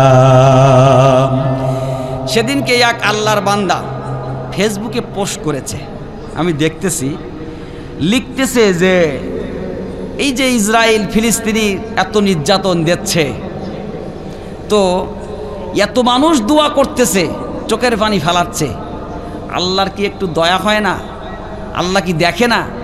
আসলে আল্লাহ মনে হয় নিজেই এক ইসরায়েলের প্রোডাক্ট। নাউজুবিল্লাহ, যেরকম নাউজুবিল্লাহি মিন যালিক, বলতেছে আল্লাহ নিজেই ইসরায়েলের প্রোডাক্ট। কত বড় জাহেল মূর্খ হলে পরে এই কথাটা বলে, মানে ওর ধৈর্য সহ্য হচ্ছে না। কিন্তু আল্লাহ পাক বলছেন আহাসিবান নাসু আন তুতরাকু আন ইয়াকুলু আমান্না ওয়া হুম লা ইফতানুন। আল্লাহ পাক বলছেন তোমরা কি মনে করেছো? আহাসিবান নাস, হে মানুষ, দুনিয়ার মানুষ, তোমরা কি মনে করেছো যে তোমরা ঈমান আনলেই কি তোমাদেরকে ছেড়ে দেওয়া হবে? তোমরা ঈমান এনেছো, যদি বলো যে আমি ঈমান এনেছি, আমি মুসলমান, তাই কি তোমাদেরকে ছেড়ে দেওয়া হবে? না, তোমাদেরকে পার পেতে হলে, পরকালে নাজাত পেতে হলে পূর্বের অবস্থা তোমাদের ভিতরে থাকতে হবে। পূর্বের অবস্থা কি? ইসলাম মানার কারণে, কোরআন মানার কারণে সে যুগে আগুনে দগ্ধবিত হতে হয়েছে। মানুষকে আগুনের কুণ্ডলী তৈরি করে জীবন্ত মানুষকে আগুনের কুণ্ডলিতে ফেলা হয়েছে। একটা জীবন্ত মানুষকে চিরে দ্বিখণ্ডিত করা হয়েছে, একটা জীবন্ত মানুষকে চামড়া ছুলে ফেলা হয়েছে, একটা মানুষকে পাথরের সাথে আটকে বেঁধে রেখে বালুকোনার ওপরে বেঁধে রাখা হয়েছে, জুলুম অত্যাচার নির্যাতন দেওয়া হয়েছে। তবু তারা ইসলাম থেকে, কোরআন থেকে, আল্লাহর আইন থেকে তারা এক চুল পরিমাণ বিচ্যুত হয় নাই। ওরা হচ্ছে ঈমানদার, ঠিক কিনা বলেন? আল্লাহ পাক বলতেন ওই অবস্থা যতক্ষণ না পর্যন্ত আমাদের ভিতরে না আসবে ততক্ষণ পর্যন্ত তোমরা খাঁটি ঈমানদার আশা করো না। কারণ ইসলামের জন্য তারা যে অবদান রেখে গেছেন, আজকে না খেয়ে কষ্ট যন্ত্রণা ভোগ করতেছে, ক্ষুধার যন্ত্রণা, সন্তান হারাচ্ছে, স্ত্রী হারাচ্ছে, নিজের ভূমিস্থল হারাচ্ছে, তারপরও এখনো পর্যন্ত কোনো ফিলিস্তিনি ইসরায়েলের কাছে মাথা নত করে নাই। এটাই হচ্ছে ঈমানের বহির প্রকাশ। মুসলমান জীবন দিবে, সন্তানকে তিম করবে, স্ত্রীকে বিধবা করবে, মুসলমান প্রয়োজন হলে রাজপথে শহীদ হয়ে যাবে, তবু বাতিলের কাছে মুসলমান এক সেকেন্ড মাথা নত করতে রাজি না, ঠিক কিনা বলে? এটাই হচ্ছে ঈমানের বহির প্রকাশ। আমরা একজনের সামনে মাথা নত করব, তিনি কে? জোরে বলেন কে? বিগত 17টা বছর বাংলার মানুষকে কোরআন সুন্নাহ থেকে বিরত রাখবে বলে এক শ্রেণীর চেষ্টা করেছিল, কিন্তু তারা পারে নাই। বাংলার জমিন হচ্ছে ওলিয়া উলিয়ার দেশ। এই দেশে নাস্তিকতা করে, স্বৈরাচারিত্ব করে, ইসলামের বিরুদ্ধে চলে, এই জমিনে থাকার কারো অধিকার নাই, ঠিক কিনা বলেন? এই জমিন থেকে লাঞ্ছিত, অপমানিত হয়ে চিরবিদায় নিতে হয়েছে। সুতরাং বুঝতে হবে এই জমিন হচ্ছে ওলিয়া উলিয়ার দেশ, এই জমিন মসজিদ মাদ্রাসার দেশ, এই জমিন মুসলমানদের দেশ, এই জমিন ইমানদারদের দেশ, এই জমিন কোরআনওয়ালাদের দেশ, ঠিক কিনা বলেন? এই দেশে নাস্তিকতা করে, স্বৈরাচারিত্ব করে এই জমিনে টেকা যাবে না। এই জন্য অত তাড়াতাড়ি না, আল্লাহ ছাড় দেয় কিন্তু ছেড়ে দেয় না, এটা মাথায় রাখতে হবে। সীমালঙ্ঘন যারাই করবে, আল্লাহ সময় আছে। আল্লাহ বলছেন ওয়ালা তাহিনু ওয়ালা তাহজানু ওয়া আনতুমুল আ'লাউনা ইন কুনতুম মুমিনিন। হে মুমিন, হতাশ হইও না, নিরাশ হইও না, ভয় পেও না, ক্লান্ত হইও না, নিজেকে ব্যর্থ মনে করো না। ইসলামের পথে, কোরআনের পথে, দ্বীনের পথে অবিচল থাকো, অটল থাকো, তোমাদের বিজয় অবশ্যম্ভাবী, তোমাদের বিজয় আসবে। আফগানিস্তান দীর্ঘ 2 যুগ লড়াই করে এখন তাদের বিজয় দিয়েছেন কে? সোনার দেশ, বিশাল সৌন্দর্যমণ্ডিত একটা দেশ, কোরআনের শাসন চলতেছে। ঠিক তেমনি করে এ জমিন আল্লাহ ঠিকই মুসলমানদের কাছে দিয়ে দিবে। আজকে গোটা পৃথিবীর সমস্ত রাজত্ব কিন্তু মুসলমানদের হাতে, জানেন? যত শক্তি, পাওয়ার সব মুসলমানদেরকে আল্লাহ দিয়েই দিয়েছেন। কিন্তু পৃথিবীতে 200 কোটি মুসলমান, আর ইহুদিরা মাত্র 80 লাখ। তো এই 80 লাখ ইহুদির কাছে 200 কোটি মুসলমান পরাজয় বরণ করতেছে। তাহলে আমাদের ঈমান কোথায় চলে গেছে বুঝতেছেন? আমরা কতটা দুর্বল হয়ে গেছি। আজকে আরব বিশ্ব তাকাই দেখে, তারা কি করতেছে? তাকাই তাকাই দেখতেছে, মানে মুসলমান এখন ভোগ বিলাসে মত্ন। মুসলমান এখন ভোগ বিলাস নিয়ে ব্যস্ত। মুসলমান এখন আর আল্লাহর জমিন, আল্লাহর দিন বাস্তবায়ন হোক এই তামান্না রাখে না। এজন্য কিয়ামতের দিন জবাব দেওয়াই লাগবে। সম্মানিত প্রিয় ভাইয়েরা, উলিয়ারা যারাই এসেছেন এই জমিনে দিন প্রসারের জন্য তারা এসেছিলেন। তারা যদি মনে করতেন যে এই দুনিয়ায় আমরা ভোগ বিলাস করে যাব, আনন্দ উল্লাস করে যাব, করে যাইতে পারতেন, কিন্তু তারা করে যান নাই। তারা বান্দার কাছে দিন পৌঁছানোর জন্য, ইসলাম পৌঁছানোর জন্য তারা যেমন অবদান রেখে গেছেন, ঠিক তেমনি করে ওই অবদান যদি আমরা না রাখতে পারি, আগামী প্রজন্ম বড় ব্যর্থ হয়ে যাবে। ঠিক কিনা বলেন? এজন্য মুসলমান যতদিন বেঁচে থাকবো কোরআনের পক্ষে থাকবো, ইসলামের পক্ষে থাকবো। রাজি আছেন তো? তাহলে খাঁটি মুসলমান হতে গেলে কয়টা গুণ? 5টা গুণ। 1 নম্বর হচ্ছে আকীদা, ঈমানিয়াত, বিশ্বাস স্থাপন করতে হবে কার প্রতি? 2 নম্বর হলো ইবাদত। যে আল্লাহর প্রতি বিশ্বাস স্থাপন করেছেন ওই আল্লাহর ইবাদত করার দরকার আছে না নাই? চাইতে হবে কার কাছে? দুনিয়ায় কারোর কাছে চাইব না, আল্লাহর কাছে যিনি দিতে পারেন তার কাছে চাইব, তার সামনে সেজদা দিব, তার ইবাদত করব, তার আইন ও কানুন মানব। যেই ব্যক্তি মানতে পারবে ওই ব্যক্তি খাঁটি মুসলমান হয়ে যাবে। 3 নাম্বার হচ্ছে মুআমালাত। মুআমালাত মানে হচ্ছে কেনাবেচা। কেনাবেচা ঠিক রাখতে হবে, লেনদেন ঠিক রাখতে হবে। একজন মুসলমানের লেনদেন হবে স্বচ্ছ লেনদেন হতে হবে। একজন মুসলমানের কেনাবেচা হবে শরিয়া সম্মত, মিথ্যা কথা বলা যাবে না, হারাম পণ্য বিক্রি করা যাবে। বাজারে গেলে দেখবেন সবাই না, অধিকাংশ দোকানদার, আপনি তরকারি বাজারে যাবেন যে দেখবেন সব ভালো, সব ভালো ভাই, যা নেবেন সব ভালো। কেউ বলে না যে এটা খারাপ, এটা নিয়েন না, বলে না কি? বলে না। বুখারী শরীফের একটা হাদিস শোনাই। নবীজি একদিন একটা বাজারের পাশ দিয়ে হেঁটে যাচ্ছেন, তো এখন একজন তরকারি বিক্রি করতেছেন মদিনার হাটে। তো তরকারি বিক্রি করতেছেন, তো হঠাৎ করে নবীজি দেখেন যে একটা তরকারি, হ্যাঁ, নরম নরম লাগতেছে, ভিজা ভিজা। নবীজি ফস করে আঙুল ঢুকাই দিলেন। যখন আঙুল ঢুকাইছেন তখন আঙুলটা গেড়ে গিয়েছে। তখন নবীজি বলতেছে, এই তোমার এই তরকারিটা নষ্ট হয়ে গেছে, এটা যদি তুমি মানুষের কাছে বিক্রি করো, কিয়ামতের দিন আমি নবীজির সুপারিশ তুমি পাবে না। নবীজি এই কথাটা বলে চলে গেলেন। যাওয়ার সাথে সাথে ওই ব্যক্তি এবার থমকে দাঁড়ায় গেলেন। দাঁড়িয়ে বলতেছে, এই তরকারি বিক্রি করার কারণে আমি নবীজির সুপারিশ থেকে বঞ্চিত হয়ে যাব, এই তরকারি আমি বিক্রি করবো না। সাথে সাথে ওই নষ্ট তরকারিটা ফেলাই দিলেন, সাথে সাথে ফেলাই দিলেন। নবীজি যখন তরকারিটা ফেলাই দিলেন, নবীজিও কিছু দূর হেঁটে গিয়েছেন, আবার ব্যাগে আসছেন। এসে নবীজি তার গায়ে মাথায় হাত বুলিয়ে বলছেন, যখনই শুনতে হবে তখনই মানতে হবে, এটাই হচ্ছে ইমানের স্বচ্ছ ইমানের বহির প্রকাশ। যখনই শুনবো তখনই মানবো, যখনই আজান শুনবো তখনই নামাজের দিকে ধাবিত হব। ঠিক কিনা বলেন? এটা হচ্ছে ইমান আছে না নাই এটার বহির প্রকাশ। নবীজি বললেন, থাকো, ব্যবসা করো, আল্লাহ তোমাকে কল্যাণকামী করুক, তোমার সাথে আমার দেখা হবে জান্নাতে। সুবহানাল্লাহ। এজন্য কেনা বেচা ঠিক রাখতে হবে, লেনদেন, কথা কাজ ঠিক রাখতে হবে। বাকি খেয়ে টাকা দিলাম না, এমন লোক আছে না নাই?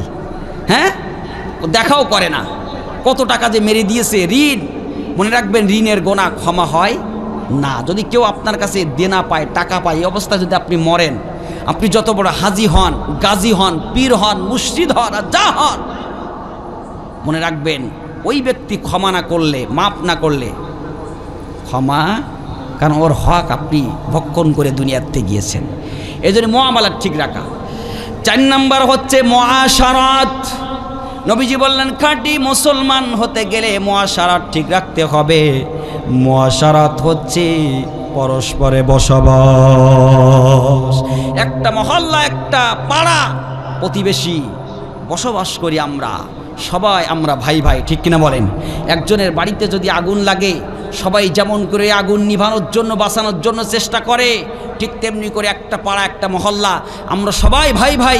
ভুল ত্রুটি বিস্তুতি হতে পারে, গন্ডগোল ঝামেলা হবে। 2 ভাই যদি ঝগড়া করে, আল্লাহ পাক বলছেন তোমরা সাথে সাথে কোনো এক তৃতীয় পক্ষ যে ওই 2 ভাইয়ের মীমাংসা করে দাও। এটা হচ্ছে ইমানই দায়িত্ব।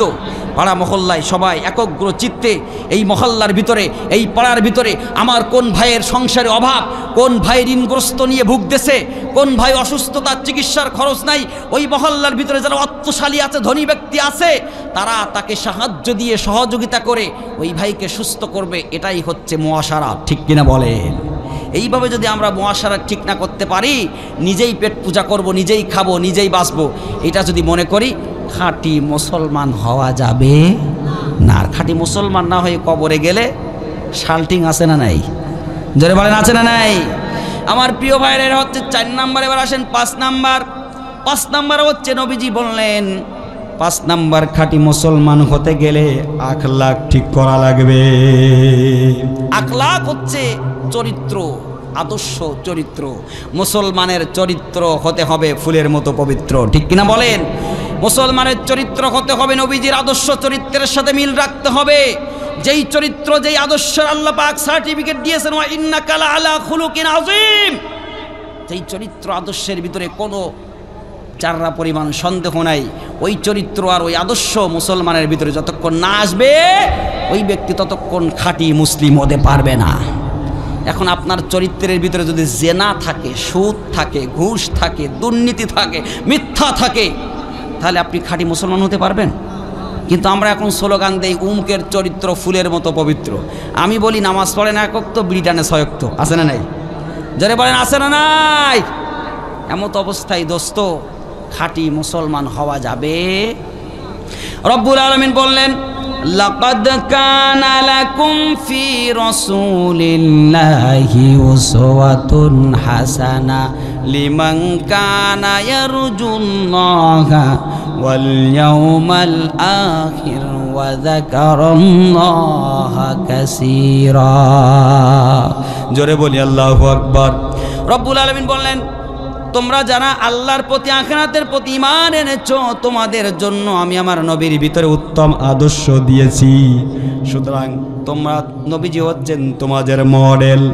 আজকে তুমি কোন নেতার পিছনে চলো, কার পিছনে যে তুমি স্লোগান দিচ্ছ, মনে রাখবা তোমার নেতা, তোমার নবী হলো বিশ্ব নবী জনাবে মুহাম্মদুর রাসূলুল্লাহ সাল্লাল্লাহু আলাইহি ওয়াসাল্লাম, যার আদর্শ ধারণ করলে এক বাক্যে সে হয়ে যাবে মুমিন, ঠিক কিনা বলেন? এই পৃথিবীতে যত নেতা এসেছে, প্রত্যেকটা নেতার ভিতরে কম বেশি ভুল আছে না নাই? কিন্তু একজন নেতা এসেছিলেন যার ভিতরে কোনো ভুল নাই। তিনি হচ্ছেন আপনার আমার নেতা, নবী, বিশ্ব নবী জনাবে মুহাম্মদ রাসূলুল্লাহ সাল্লাল্লাহু আলাইহি ওয়াসাল্লাম। আজকে সেই নেতার আদর্শ মানতে চাও না, উমুকের আদর্শ তুমুকের আদর্শ প্রতিষ্ঠিত করার জন্য বহুত আন্দোলন স্লোগান দিয়েছো বিগত দিনে, সব ভুলে যাও। এখন থেকে স্লোগান হবে একটা, নবীজির আদর্শ জমিনে বাস্তবায়ন করতে হবে। আমার প্রিয় ভাইরা, তাহলে এই 5টা মনে আছে তো? মনে রাখবেন তো? এই 5টা গুণ যার ভিতরে থাকবে, ওই ব্যক্তি খাঁটি মুসলমান হয়ে যাবে। আর খাঁটি মুসলমান হলে তার জন্য পরকালে নাজাত আছে না নাই? আমার প্রিয় ভাইরা, এবার আসেন 2টা শর্তর 2য় নাম্বার হলো আসলিমু লাহু, ইসলামের কাছে আত্মসমর্পণ করা, রবের দিকে ফিরে আসা আর ইসলামের কাছে আত্মসমর্পণ করা। এই 2টা শর্ত বান্দা যখন থেকে মানবে, আল্লাহ রাব্বুল আলামিন তখন থেকে ওই বান্দার জিম্মাদার হয়ে যাবে। রব্বুল আলামিন বললেন, আইয়া আতিয়াকুমুল আযাবু সুম্মা লা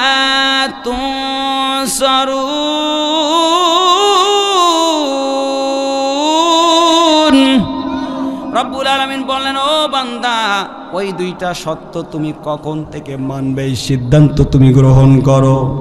বান্দা, ওই 2টা সত্য যদি ওই আযাব আসার আগে, আইয়াতিয়াকুমুল আযাব সুম্মা লা তুনসারুন, যে আযাব আসলে পরে বান্দাকে আর কোনো সাহায্য করা হয় না, ওই আযাব আসার আগে বান্দা যদি 2টা শর্ত মানতে পারে, আমি আল্লাহ রাব্বুল আলামিন বান্দার জিম্মাদার হয়ে যাব। কোন আযাব? আইয়াতিয়াকুমুল আযাব সুম্মা লা তুনসারুন। আল্লাহ বলছেন ওই আযাব আসার আগে। কোন আযাব? মৃত্যু নামক আযাব। মৃত্যু আসার আগে তোমরা সংশোধন হয়ে যাও। মরার পরে কারোর কোনো সাহায্য সহযোগিতা করা হয়? জোরে বলেন। ধরেন পীর সাহেব হুজুর শুয়ে আছে, পীর সাহেবের যদি পানি পিপাসা লাগে, এখন যতই চিৎকার করে বলুক, আমরা কেউ শুনতে পাবো? আল্লাহ ছাড়া কেউ শুনতে পাবে? আমি যদি এখন মারা যাই, আমার প্রচণ্ড পিপাসা, তো এখন এই পিপাসা লেগেছে, এখন আমি যতই বলি না কেন, মনে মনে যতই চিৎকার দিয়ে যা করি, চিৎকার আওয়াজ বাইর হবে না, কিন্তু মনে মনে যতই আমার চাক না কেন, কেউ সাহায্য করতে পারবে? বলেন, মরার পরে কোনো রকম ক্ষমতা তার থাকে না। তো এখন কথা হচ্ছে, আল্লাহ পাক বলছেন ওই মৃত্যু নামক আযাব আসার আগে রবের দিকে ফিরে এসো আর ইসলামের কাছে আত্মসমর্পণ করো। এই দুইটা কাজ যদি তুমি করতে পারো, কথা দিচ্ছি আমি আল্লাহ পাক তোমার জিম্মাদার হয়ে যাব। এখন আপনি এই দুইটা শর্ত কখন থেকে মানবেন? এখন না 5 বছর পরে? জোরে বলেন। এখন। কারণ কে কখন দুনিয়ার থেকে চলে যাব এই গ্যারান্টি কারো আছে? আপনি যদি মনে করেন যে হুজুর আমি কিন্তু 5 বছর পরে হজ করে আসবো, হজ করে এসে হাজির রুমাল মুড়ি দিয়ে বসবো, আমার মৃত্যু হয়ে যাবে 10টায় 85, আমি 10:30টার সময় তওবা করে বসে যাব, মলকুল মউত আসবে, জান নিয়ে চলে যাবে, মরে যাব, জান্নাতে চলে যাব, এর আগ পর্যন্ত আমি নামাজ রোজা কিচ্ছু করবো না, দিনের কথা শুনবো না, মানবো না, এই গ্যারান্টি কারো আছে? ধরে বলেন। 5 বছর বাঁচার কোনো গ্যারান্টি আছে? তাহলে গ্যারান্টি যেহেতু নাই, সেহেতু যতক্ষণ বেঁচে আছি ততক্ষণ একজনের আইন মানতে হবে, তিনি কে? আল্লাহ। আল্লাহকে যত ডাকবেন তত তিনি কিন্তু খুশি হয়, যত ডাকবেন তত খুশি হবে। এই পীর ওলিয়া ওলিয়ারা কী করবে জানেন? কিয়ামত দিন ওরা তো দুনিয়ার থেকে কোরআন সুন্নাহ মেনে ওদের জীবন জিন্দেগি সাজায়ে ওরা দুনিয়ার থেকে গেছেন। ওরা যেমন করে মুমিন হয়ে জীবন জিন্দেগি সাজায়ে পরকাল অর্জন করে দুনিয়ার থেকে গেছেন, আমাদেরকেও যাওয়ার দরকার আছে না নাই? আছে না নাই? আজকের থেকে এই দরবার থেকে অর্ডার করুন, নিয়ত করুন যে আজকের থেকে যতদিন বাঁচবো 1 ওয়াক্ত নামাজ আর কাজা করব, জোরে বলেন কাজা করব, কোনো সুদ ঘুষ খাবো, অন্যায় পথে চলবো না। এই ওয়াদা যদি আপনি করতে পারেন, এখন থেকে ওয়াদা করবেন, আল্লাহ পাক এখন থেকে আপনার জিম্মাদার হয়ে যাবে। কারণ রব্বুল আলামিন বললেন আল্লাহু ওয়ালিয়ুল্লাযীনা আমানু ইখরিজুহুম মিনাজ-জুলুমাতি ইলান-নূর। আল্লাহ পাক হচ্ছেন মুমিনদের অভিভাবক। আমরা যারা মুমিন আছি, আমরা মুমিনরা একটা পরিবার, আর এই পরিবারের অভিভাবক হলেন আল্লাহ। তাহলে আল্লাহ যদি কারোর অভিভাবক হয়, তার কোনো চিন্তা আছে? তার কোনো চিন্তা নেই। এই জন্য ভাইরে, নির্জনে বসে আল্লাহকে ডাকবেন, নির্জনে বসে আল্লাহকে ডাকবেন, আর পরকালের জন্য কাজ করবেন। কারণ সামনে বিরাট এক সফর আপনার আমার জন্য ওয়েট করতেছেন, অপেক্ষা করতেছেন। বিরাট এক সফর, লম্বা সফর অপেক্ষা করতেছেন। জানেন কোন সফর? জানেন? আখিরাতের সফর। কোন সফর? আখিরাতের সফর। ছোট্ট একটা উদাহরণ দিলে আপনারা বুঝবেন। কষ্ট হচ্ছে নাই? হচ্ছে না? ভালো করে খেয়াল করেন। বাদশাহ হারুনুর রশিদ, বাদশাহ হারুনুর রশিদের দরবারে এক পাগল ছিল, নাম ছিল তার বাহালুল। কি নাম ছিল? গরম পানি দেন তো ভাই। নাম ছিল তার বাহালুল। কি নাম ছিল? বাহালুল। এই বাহালুল সদা সর্বদা কবরস্থানের পাশে বসে থাকতেন। তো বাচ্চা একদিন বলতেছে, এ বাহালুল, কবরের স্থানের পাশে বসে আছো কেন? কি হয়েছে?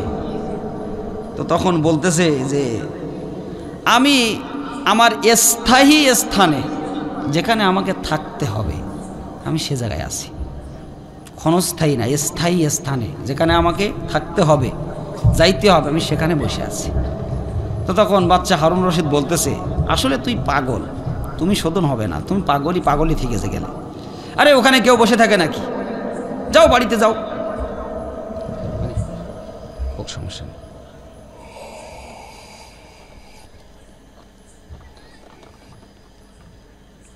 তো এখন মাঝে সাঝে আবার গাছের ডালে বসে থাকতেন।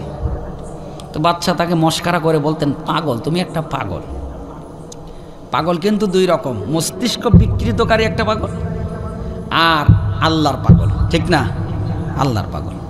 তো ও ছিল আল্লাহর পাগল, গাছের ডালে বসে থাকতো। তো এখন বলতো, এই তুই গাছের ডালে কেন? কয় আল্লাহ তাআলার এক নিয়ামত গাছ, আল্লাহ তাআলা দিয়েছেন, আল্লাহ তাআলার একটা জীব, কত সুন্দর ফল হয়েছে, এগুলো দেখি আর আল্লাহর গুণগান করি। কারে পাগল, ওখান থেকে নেমে বাড়ি যা, সব করিস কেন? বাদশাহ হারুনুর রশিদ একদিন তার দরবারের প্রহরীকে বললেন, হে প্রহরী, বাহলুল যদি আমার দরবারে ঢুকতে চায় তাকে বাধা দিও না, যখন আসতে চাইবে তখন তাকে ভিতরে প্রবেশ করতে দিবে, কারণ সে আমার সামনে আসলে আমার বড় মজা লাগে। সামনে আসলে আমার বড় মজা লাগে।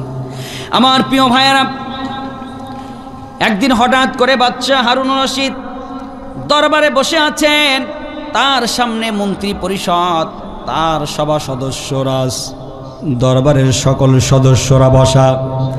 এমন সময় বাহলুল জীর্ণ শীর্ণ একটা পোশাক পরে বাহলুল বাদশার দরবারে প্রবেশ করলেন।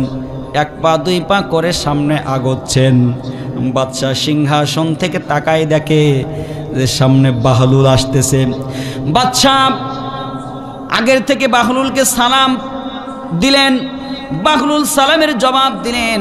বাদশাহ বললেন, বাহলুল এসেছো, আসো আসো, তুমি এসেছো আমাকে আনন্দ দিতে, আসো আমার সামনে আসো। বাদশাহ বাহলুলকে সামনে বসতে দিলেন। বসতে দেওয়ার পরে হঠাৎ করে বাহলুল তাকাই দেখে বাচ্চার হাতে একটা ছড়ি, ছোট্ট একটা ছড়ি। বাহলুল বাচ্চার সামনে মাথাটা নিচু করে চুপচাপ বসে আছে।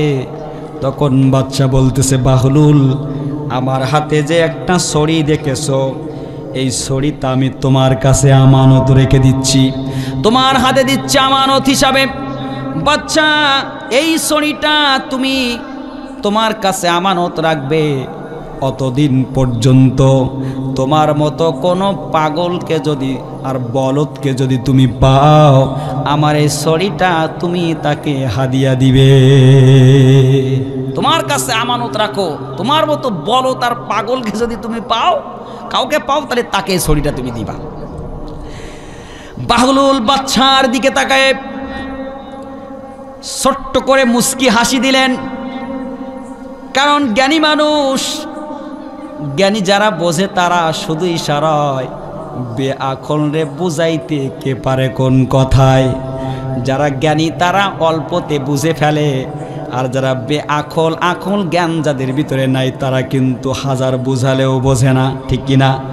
বাহলুল বুঝে ফেলেছে। মুস্কি হাসি দিয়ে বাহলুল হাতটা বাড়াই দিলেন। বাদশাহ ছড়িটা বাহলুলের হাতে যখন দিলেন, বাহলুল ছড়িটা নিয়ে বাদশার কাছ থেকে বিদায় নিয়ে তিনি বাইরে চলে আসলেন। বাহলুলের ধ্যানে মগ্ন, সে সদা সর্বদা আল্লাহকে পাওয়ার জন্য সাধনা করতেন। হঠাৎ করে কয়েক বছর পরে বাহলুল খবর পেলেন বাদশাহ হারুনুর রশিদ তিনি অসুস্থ মুমূর্ষু অবস্থায় পড়ে আছে। বাহলুল তাকে দেখার জন্য চলে গেলেন, ছুটে গেলেন। যাওয়ার পরে দরবারে প্রবেশ করলেন, করে তার মেহমানখানায় বিশ্রামাগারে তিনি যে দেখেন বাদশা খাটের ওপরে শুয়ে আছে, জীর্ণশীর্ণ অবস্থা, অসুস্থ, উঠতে পারে না, শরীরটা চলে না। বাহলুল পাশে যে বসে বাদশাকে ছোট্ট করে সালাম দিলেন। বাদশা নিম্ন কণ্ঠে সালামের জবাব দিলেন। দেওয়ার পরে বলতেছে, বাহলুল এসেছো, কিন্তু আমার সময় শেষ, আমার সামনে বিরাট বড় একটা সফর অপেক্ষা করতেছে। বাহলুল বললেন, বাদশাজি কিরকম সফর? বাহলুলকে বাদশা বললেন, বিরাট একটা সফর, যেই সফরে মানুষ গেলে আর ফিরে আসে না, এরকম একটা সফর আমার সামনে অপেক্ষা করতেছে। বাহলুল, আর কিছুক্ষণ পরে হয়তো আমি বিদায় নেব। বাহলুল তখন আবারও মুস্কি হাসি দিয়ে বলতেছে, বাদশাজি, আপনি দুনিয়াতে ছোট্ট কোনো সফরে গেলে আপনি সৈন্য সামর্থ্য প্রস্তুত করেন, খাদ্য খাবার প্রস্তুত করেন, তো আপনি দুনিয়ার সংক্ষিপ্ত ছোটোখাটো সফরে গেলে গুছগাছ করেন, কিন্তু আপনি বিরাট লম্বা একটা সফরে যাচ্ছেন, এই সফরের জন্য আপনি কি গুছাইছেন? এই সফরের জন্য কি আপনি কোনো প্রস্তুতি নিয়েছেন? বাহলুলকে বাদশা বললেন, হে বাহলুল, আসলে আমি জানি তুমি পাগল, আসলেই তো পাগল। আরে ওই সফরের জন্য কোনো কিছু নিয়ে যাওয়া যায় না, কি প্রস্তুতি আমি নেব? দুনিয়ার যে সফরের কথা বলতেছ ওই সফরে যাওয়ার আগে প্রস্তুতি নেওয়া যায়, কিন্তু এমন একটা লম্বা সফরে আমি যাব, ওটা হলো আখিরাতের সফর। ওই সফরে কোনো কিছু নিয়ে যাওয়া যায় না। এবার বাহলুল বলতেছে, বাচ্চাজি, দুনিয়ার ছোটখাটো কোনো সফরে গেলে আপনি সৈন্য সামর্থ্য প্রস্তুত করেন, খাদ্য খাবার প্রস্তুত করেন, 6 মাস 1 বছর 2 মাস 3 মাস এরকম সফরের জন্য কত কিছু করেন, কিন্তু চিরস্থায়ী একটা সফরে যাবেন, এই সফরের জন্য বাচ্চা আপনি কি কোনো কিছুই প্রস্তুতি নেননি? বাচ্চাজি, ওই সফরে আপনি তো যাবেন, ওই আখিরাতের জন্য আপনি প্রস্তুতি নিলেন না, তাহলে ওখানে আপনি কিভাবে থাকবেন, কি খাবেন, কোথায় থাকবেন? বাচ্চাজি, এই দেখেন আমার হাতে ছোট্ট একটা ছড়ি, কয়েক বছর আগে আপনি আমার কাছে আমানত রেখেছিলেন। আপনি বলেছিলেন যে, হে বাহলুল, তোমার মতো কোনো পাগল আর বলদকে যদি পাও তাহলে তুমি এই ছড়িটা তাকে হাদিয়া দিবা। বাচ্চাজি, এই কয়েক বছর আমি খুঁজেছি, কিন্তু কোনো পাগল আর বলদকে আমি পাইনি। এইমাত্র একজন বলদকে আমি পেয়ে গেলাম, আর সেই বলদটা হলেন আপনি। আর এই ছড়িটা আপনার কাছেই মানাবে, এই ছড়িটা আপনার আমানত, আমি আপনাকেই দিয়ে দিলাম। কথা কি বুঝেছেন? বলতেছে যে এতদিন আমি পাগল আর বলদ খুঁজে পাইনি, বলতেই পাইছি আপনি, তাই আপনার ছড়ি আপনার কাছেই মানায়, আপনার আমানত আমি আপনাকেই দিলাম। বাচ্চা এবার অবাক হয়ে গেলেন, কোনো কথা বলেন না। বাচ্চা বাহলুলের দিকে তাকায় আসি অঝর নয়নে। বাহলুল বলতেছে, বাচ্চাজি, দুনিয়া হচ্ছে দুনিয়া মাজরাতুল আখিরাহ, দুনিয়া হচ্ছে আখিরাতের হাট বাজার। বান্দা বাজার থেকে যা সদয় করে বাড়িতে আসলে তাই খায়, ঠিক তেমনি করে বান্দা দুনিয়াতে যা সদয় করবে আখিরাতে তাই পাবে। বান্দা যদি জান্নাত কামাই করে জান্নাত পাবে, জাহান্নাম কামাই করে জাহান্নাম পাবে। আল্লাহ পাক কিয়ামতের দিন বান্দার প্রতি কোনো জুলুম করবে না, দুনিয়ার থেকে যা কামাই করবে আল্লাহ পাক তাই দিবে। বাচ্চাজি, ওই আখিরাতের জন্য আপনি নিজেকে প্রস্তুতি করেন নাই, তাহলে আপনি পাগল না তো আমি পাগল। কোনো প্রস্তুতি নেন নাই তো আপনি পাগল না তো আমি পাগল। বাচ্চা এবার চোখের পানি ছেড়ে দিয়ে কাঁদতেছে আর বলতেছে, বাহলুল, আমার ইচ্ছে হচ্ছে তোমাকে জড়াই ধরে কপালে চুমা দেই। আমি সারাটা জীবন তোমাকে পাগল বলেছি আর বলদ বলেছি, আসলে তুমি পাগল নও, বলদ নও, আসলে তুমি জ্ঞানী, আমি বলদ। কারণ আসলে তুমি জ্ঞানী, কারণ তুমি কবরস্থানে কেন বসে থাকতে, কেন সদা সর্বদা আল্লাহর ধ্যানে থাকতে এখনই আমার বুঝে এসেছে যে যতটা পরিমাণ আল্লাহকে খুশি করতে পারবে আল্লাহ রাব্বুল আলামিন কিয়ামতের দিন তাকে তত পুরস্কৃত করবে। আমার সম্মানিত প্রিয় ভাইরা, দুদিনের দুনিয়া কি হবে হিংসা বিদ্বেষ করে, দুদিনের দুনিয়া কি হবে দুনিয়া সাজায়, কারণ দুনিয়া সাজানো এটা মুমিনের কাজ না, দুনিয়া পিছে রাখা এটা হলো মুমিনের কাজ। নবীজি বলছেন, যদি কোনো বান্দা একটা দুনিয়াকে আল্লাহকে খুশি করার জন্য একটা দুনিয়া ছেড়ে দেয়, আল্লাহ রাব্বুল আলামিন 10টা দুনিয়া সমান জান্নাত কিয়ামতের দিন তাকে হাদিয়া দিবেন। এজন্য আমার প্রিয় ভাইয়ারা, আসুন ওই আল্লাহকে ডাকি, আল্লাহর সামনে সেজদা দিই, ইসলামের কাছে আত্মসমর্পণ করে নি। কারণ কাকে কখন দুনিয়া ছেড়ে চলে যাওয়া লাগবে এটা আমরা কেউ জানি না।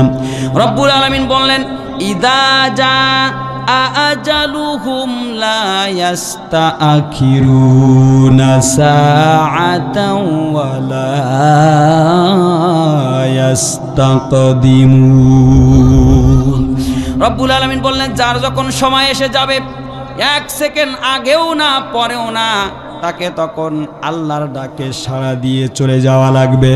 দুনিয়ায় থাকতে পারবে না। সব রোগের ওষুধ আছে, মৃত্যু রোগের কোনো ওষুধ নাই। ডাক্তার সব পারে, কিন্তু মৃত্যু থেকে বাঁচাইতে পারবে না। এজন্য আমার প্রিয় ভাইরা, আসুন ছোট্ট একটা উদাহরণ পেশ করি। আল্লাহ পাক আপনাকে আমাকে সামান্য সময় দিয়েছেন, হয়তোবা 50 বছর নাই, 60 বছর নাই, 70 বছর, সর্বোচ্চ 100 বছর। এর বেশি কেউ বাঁচে? এখন কি 200 বছর কেউ বাঁচে? বাঁচে না। কিন্তু এমন একটা জামানা ছিল মানুষ 1500 2000 বছর পর্যন্ত বেঁচেছে। কিন্তু এই জামানা আমার 20 বছর তাই বেঁচতিস না। ও ভাই আমার বয়স 37 বছর, অথচ ডায়াবেটিস, রক্তে কোলেস্ট্রল, নানান রোগে ভুগতেছি, যে কোনো সময় দুনিয়া ছেড়ে চলে যাইতে পারে।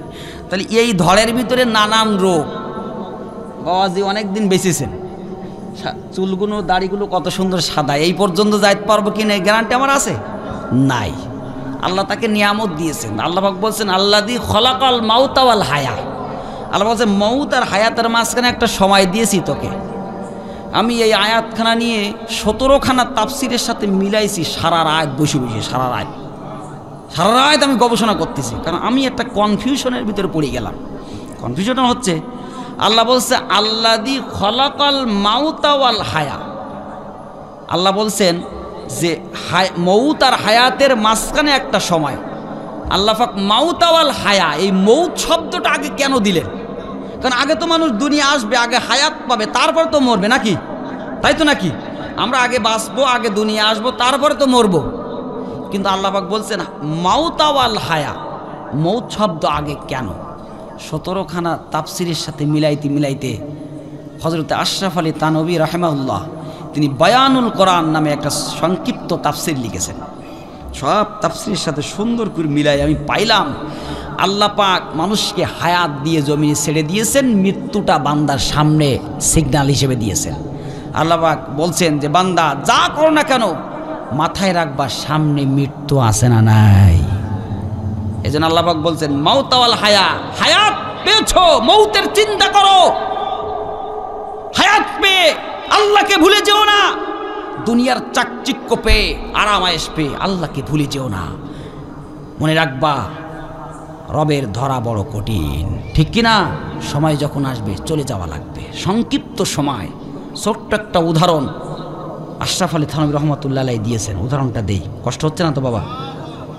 উদাহরণটা হচ্ছে এক কৃষক মাঠের মধ্যে গিয়েছেন, ভালো করে খেয়াল করবেন। মাঠের মধ্যে যখন গিয়েছেন কাজ করতে করতে একটা পরশ পাথর পেয়েছেন। তো পরশ পাথর যখন পাইছেন তো উনি গুছায় বাড়ি নিয়ে আসছেন। কৃষক মানুষ, মূর্খ মানুষ বোঝে না। তো উনি আসার সবাইকে দেখাচ্ছে এটা কি, যে এটা পরশ পাথর। তো বিবির কাছে দিয়েছেন। বিবির কাছে দেওয়ার পরে বিবি বলতেছে এ রেখে কী করবে, বিক্রি করে দাও। কিন্তু ওরা জানে না যে এ লোহার সাথে ধরলে সোনা হয়ে যাবে, এর গুণ অনেক। ওরা মনে করতেছে এটা পরশ পাথর, ঠিক আছে, এ বড় লোকের জন্য, ইয়ে আমাদের জন্য না, এ বিক্রি করে দাও। এটা বিক্রি করার জন্য সব জায়গায় ঘোষণা করে দিলেন। ভালো করে খেয়াল করবেন, তথ্য আছে এর ভিতরে।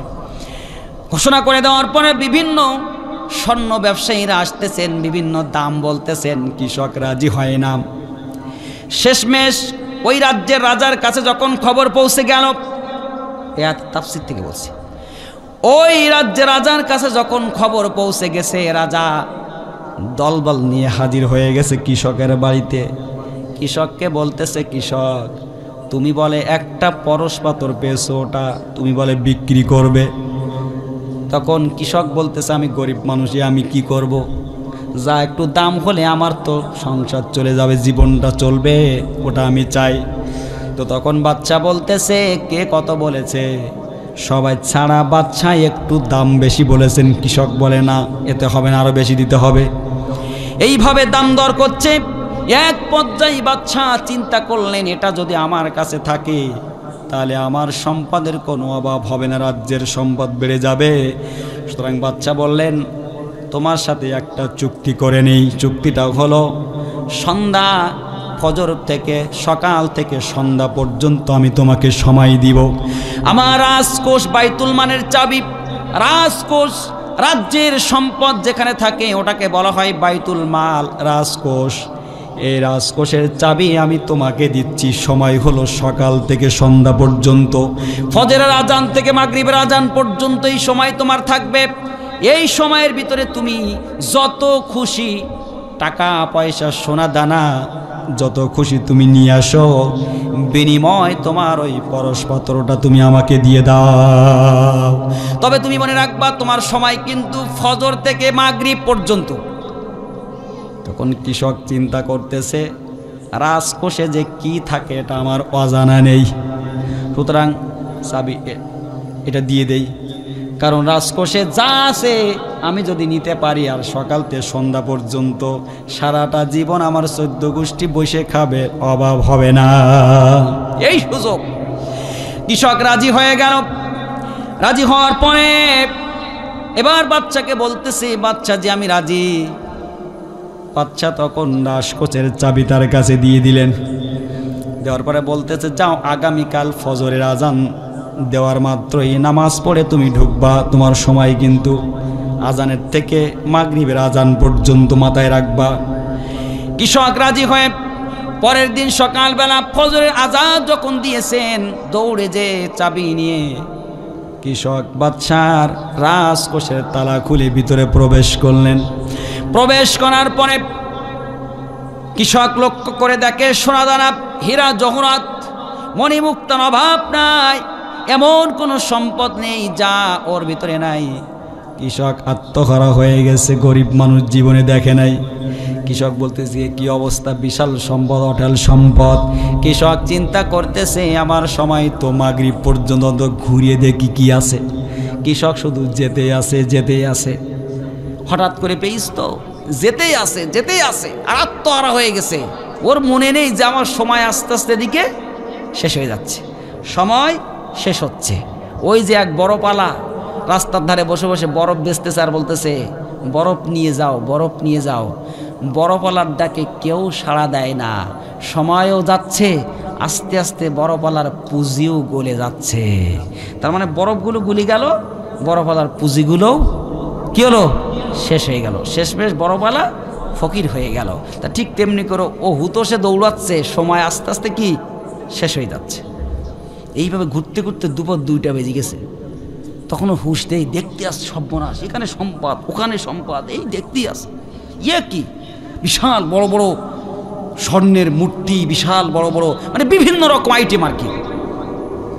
তো যাই হোক, 2টা যখন বেজে গেছে, একটু সামনে যেই দেখে যে বিশাল বড় একটা পালঙ্গ খাট, সব স্বর্ণ মণিমুক্তা দিয়ে বাঁধানো। কৃষক চিন্তা করছেন এই খাটটা নিলেই আমার জন্য যথেষ্ট, এটা আমি ঘাড় করে নিয়ে চলে যাব। কৃষক চিন্তা করতেছে এই খাটটা তো আমি নিয়ে যাব, নিয়ে তো আমি যাব, এটা নিলেই আমার জন্য যথেষ্ট। আমি একটু বিশ্রাম করে দেখি কেমন আরাম, স্বর্ণের খাটে শুইলে কেমন লাগে। কৃষক যখন শুয়ে পড়লেন, হঠাৎ করে তার ঘুম এসে গেছে। এমন ঘুমাইছে, আসরের আজান হয়ে গেছে, টের পায় নাই। মাগরিবের যখন আজান হয়েছে তাও টের পায় নাই। মাগরিবের আজানের পরে বাদশা 2-3 জন লোক নিয়ে যখন কৃষককে তালাশ করার জন্য রাজকোষে প্রবেশ করলেন, রাজকোষে প্রবেশ করার পরে হঠাৎ করে দেখে মাস পথ আসার পরে কৃষক, রাজা তাকাই দেখে কৃষক পালঙ্গের ওপরে শুয়ে আছে স্বর্ণের খাটে। রাজা একটু হাতে পানি নিয়ে তার চোখে মুখে ছিটাই দিলেন। কৃষক লাভ মেরে উঠলেন। ওঠার পরে বলতেছে খাট নিয়ে যাব নিয়ে যাব। বাচ্চা তখন বললেন না না, আর নেওয়া যাবে না, কারণ আমার দেওয়ার সময় তোমার শেষ হয়ে গেছে। এখন চাইলেও তুমি থাকতে পারবে না, আর চাইলেও কোনো সম্পদ তুমি নিতে পারবে না, কারণ তোমার সাথে আমার একটা কমিটমেন্ট ছিল, শর্ত ছিল। এই শর্ত ওয়াদা দিয়েছিলাম, এই ওয়াদা খেলাপ করা যাবে না। এখন তুমি ইচ্ছা করলেও তুমি থাকতে পারবে না। যাও যাও, চাবিটা দিয়ে চলে যাও। কৃষক রাজার মূল্যবান সময়টা কাজে না লাগানোর কারণে, অবহেলা করার কারণে, কৃষক যেমন গরিব ছিল খালি হাতে, কৃষক যেমন করে চলে আসতেন ব্যথিত হৃদয় নিয়ে, ঠিক তেমনি করেও মুসলমান আল্লাহ পাক আপনাকে আমাকে একটা সময় দিয়েছেন। ওই সময়টা যদি দুনিয়ার আরামায়েশ, ভোগ বিলাস, চাকচিক্যময় পৃথিবীর দিকে তাকায় যদি ওই সময়টার কথা ভুলে যাই। এমন একটা সময় এসে যাবে যেদিন ইচ্ছা করলেও আপনি আর আমি দুনিয়ায় থাকতে পারবো না। আমার প্রিয় ভাইয়েরা, একজন আশরাফ আলী থানভী রহমাতুল্লাহ উদাহরণটা দিলেন, বান্দারে তোমাকে একটা সময় দিয়ে সেই সময়টা তুমি কাজে লাগাও, কাজে লাগাইতে যদি তুমি পারো তাহলে তুমি সফল কাম হয়ে যাবে।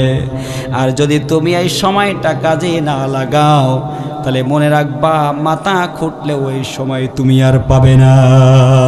ইশারের নামাজ হয়ে গেছে একবার, এই যে সন্ধ্যা 8টা আপনার আমার মাঝ থেকে চলে গেছে, মাথা খুঁটলেও ওই সন্ধ্যাটা আর পাবো না, যেটা গেছে ওটা আর পাওয়া যাবে, আবার আগামীকাল আসবে। আপনি আর আমি যদি এখন যে বাড়িতে ঘুমাবো আল্লাহ যদি জাগায় দেয় তাহলে সকাল, না জাগালে পরকাল। তাহলে এই গ্যারান্টি যেহেতু নাই, সেহেতু কেন ও মুসলমান নামাজ পড়ো না, দিন মানো না, আল্লাহকে কেন ডাকো না? কিসে তোমাকে ফিরায় রাখছে? কারণ আল্লাহ পাক বললেন, ইয়া আইয়ুহাল ইনসানু মা গররাকা বিরব্বিকাল কারীম। আল্লাহ আফসোস করে বলে, বান্দারে কিসে তোমাকে আমার রাস্তা থেকে ফিরালো? কেন তুমি আমাকে ডাকো না? কে তোমাকে আমার রাস্তা থেকে ফিরাই রেখেছে? কে তোমাকে লোভ দেখাইলো? কে তোমাকে আমার থেকে আদর যত্ন দিল যে তুমি তার ডাকে সাড়া দিয়ে আমাকে বেমালুম ভুলে গেলা? বান্দা ভুলে যেও না, ও বান্দা মনে রাখবা কিয়ামতের দিন আমি আল্লাহ যদি কারোর ওপর থেকে মুখটা ফিরাই নেই, ওই বান্দার কোনো রাস্তা নাই। এজন্য আমার প্রিয় ভাইরা, সময় কিন্তু খুবই কম, হঠাৎ চলে যাওয়া লাগবে। এজন্য বেঁচে থাকবো যতদিন কোরআন সুন্নাহর আলোকে, ততদিন দুনিয়াতে থাকার দরকার আছে না নাই? একদিন মাটির ভিতরে হবে ঘরে, মন আমার কেন বান্ধ দালান ঘর? একদিন মাটির ভিতরে হবে ঘরে, মন আমার কেন করো অহংকার? প্রাণ পাখি উড়ে যাবে পিঞ্জারো ছেড়ে,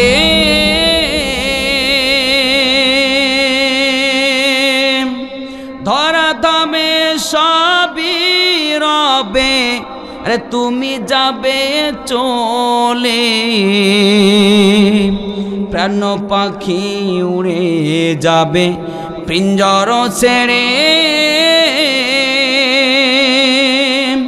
ধরা ধামে সবই রবে, তুমি যাবে চলে। বন্ধু বান্ধব যত, মাতা পিতা তারা শুধ, বন্ধু বান্ধব যত, মাতা পিতা তারা শুধ, সকলে হবে তোমার পরে। মন আমার কেন করো অহংকার? দেহ তোমার চরমচর গলে পচে যাবে, শিরা উপশিরা গুলি ছিন্ন ভিন্ন হবে। দেহ তোমার চরমচর গলে পচে যাবে, শিরা উপশিরা গুলি ছিন্ন ভিন্ন হবে। মুন্ডু মেরু দণ্ড সবই হবে খণ্ড খণ্ড, সবই রবে মাটির উপরে। মন আমার কেন করো অহংকার? একদিন মাটির ভিতরে হবে ঘরে, মন আমার কেন বান্ধ দালান ঘর? রূপেরই গৌরবে সাজিয়েছো সাজ, সোনা দানা বালা খানা রাজকী পোশাক, যেদিন প্রাণ চলে যাবে সবই পড়ে রবে, যেদিন প্রাণ চলে যাবে আরে সবই পড়ে রবে, গায়ে দিবে মার্কিন থান রে মন আমার কেন করো অহংকার, একদিন মাটির ভিতরে হবে ঘরে মন আমার কেন বন্ধ দালান ঘর। আস্তে কন মারহাবা। যাওয়া লাগবে কি লাগবে না? বাবা থাকতে পারবো? জোরে বলেন থাকতে পারবো না। সুতরাং আজকের থেকে ওয়াদা করুন, মনে রাখবেন আবেগ দিয়ে ইসলাম চলে না, ইসলাম চলে বিবেক দিয়ে। বিবেককে কাজে লাগাতে হবে, ভুল করা যাবে না, যেখানে গুনাহ আছে সেখানে যাওয়া যাবে না। বর্তমান দুনিয়াটা পড়ছে, নবীজি বলছেন সায়াকুনু ফিল আখিরা হাজাল উম্মা কওমাল হামা আজরা মিসলা আজরা লাহু, বুখারী শরীফের হাদিস। নবীজি বলছেন যে শেষ জামানা হবে গুনাহের প্রতিযোগিতা। শেষ জামানায় কি গুনাহের প্রতিযোগিতা চলবে। দেখবেন মানুষ কত গুনাহ করতে পারে, এটা নিয়ে প্রতিযোগিতা। কোনো কোনো মসজিদ হচ্ছে, মসজিদ আছে যেখানে মারামারি শিখে নেয়, আছে না নাই? কথা বলেন। এটাও একটা কারণ আছে, কারণ বলবো। কারণ শয়তান কিন্তু কোনো ভালো কাজের ওই খারাপ কাজের মোড়ে শয়তান থাকে না। যেখানে সিনেমা হয় ওখানে শয়তান নেই, যেখানে যাত্রা হয় ওখানে শয়তান নেই। কারণ শয়তান দেখতেছে ওখানে যে কটা আছে ওখানে আমার দায়িত্ব পালন করতেছে, ওখানে যাওয়া লাগবে না। শয়তান থাকে মসজিদের মোড়ে, শয়তান থাকে মাদ্রাসার মোড়ে, শয়তান থাকে মাহফিলের মোড়ে। শয়তান চিন্তা করে একজন ব্যক্তিকে যদি মাহফিল থেকে ফিরে এই বাজারের দিকে নিতে পারি, ও কোরআন হাদিস শোনা থেকে বিরত করতে পারলাম। তারপর চিন্তা করে মসজিদের মোড়ে থেকে চিন্তা করে একজন ব্যক্তিকে যদি মসজিদ থেকে নামাজের থেকে ফিরে বাজারের দিক নিতে পারি তাহলে ও সাকসেস। শয়তান চিন্তা করে একটা ছেলেকে যদি একদিন মাদ্রাসা কামাই করতে পারি, ও একদিন হাদিস কোরআন শিক্ষা থেকে বঞ্চিত হলো, ও সাকসেস। এজন্য শয়তান প্রত্যেকটা ভালো কাজের মোড়ে মোড়ে থাকে, ঠিক কিনা বলেন? এজন্য প্রত্যেকটা ভালো জায়গায় দেখবেন গন্ডগোল মারামারি আছে, ঠিক কিনা বলেন? সম্মানিত প্রিয় ভাইরা, এটা ইসলাম না। ইসলাম হচ্ছে পূর্ণাঙ্গ শান্তির একটা জীবন ব্যবস্থা। শান্তি, হিংসা বিদ্বেষ ভুলে যাওয়া, ধৈর্য ধারণ করা, এটাই হচ্ছে একজন মুসলমানের নৈতিক দায়িত্ব। কিন্তু আজকে আমরা রাগারাগি হিংসাংসি, যদি গ্রামে মারামারি বেঁধেছে দা বাইর করে, কুড়াল বাইর করে, হ্যাঁ আছে না নাই? এটা মুসলমানের বৈশিষ্ট্য না। কাফের মুশরিকরা হাসাহাসি করে, মুসলমানে মারামারি করে, কাফের মুশরিকরা হাসাহাসি করে। খোদার ভাই এই কাজটা করবেন না। আসুন এক কাতারে যখন নামাজে দাঁড়াই, কে আওয়ামী লীগ, কে বিএমপি, কে জামাত, কে জাতীয় পার্টি, কে সুন্নি, কে কওমি, কে হবে, এরকম কোনো কথা কেউ বলে? এই তুই জামাত ওইদিক যা, এই আওয়ামী লীগ ওইদিকে যা, এই বিএমপি তুই নিচের কাতারা যা, এরকম কেউ বলে? ওখানে যেমন সবাই এক, ঠিক তেমনি করে জমিনেও সবাইকে এক হতে হবে, ঠিক কিনা বলেন? বিভিন্ন দলে বিভক্ত হওয়া যাবে না। হতে পারে আমার ভাই সুন্নি, হতে পারে আমার আরেক ভাই অন্য দলের জামাতি, হতে পারে, কিন্তু আমরা সবাই মুসলমান, ঠিক কিনা?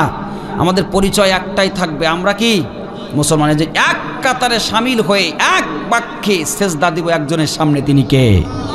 আল্লাহকে। কিন্তু এখন আমরা ইসলামটাকে মসজিদে সীমাবদ্ধ করেছি। ইসলাম কি শুধু মসজিদে মানবো, বাইরে মানবো না।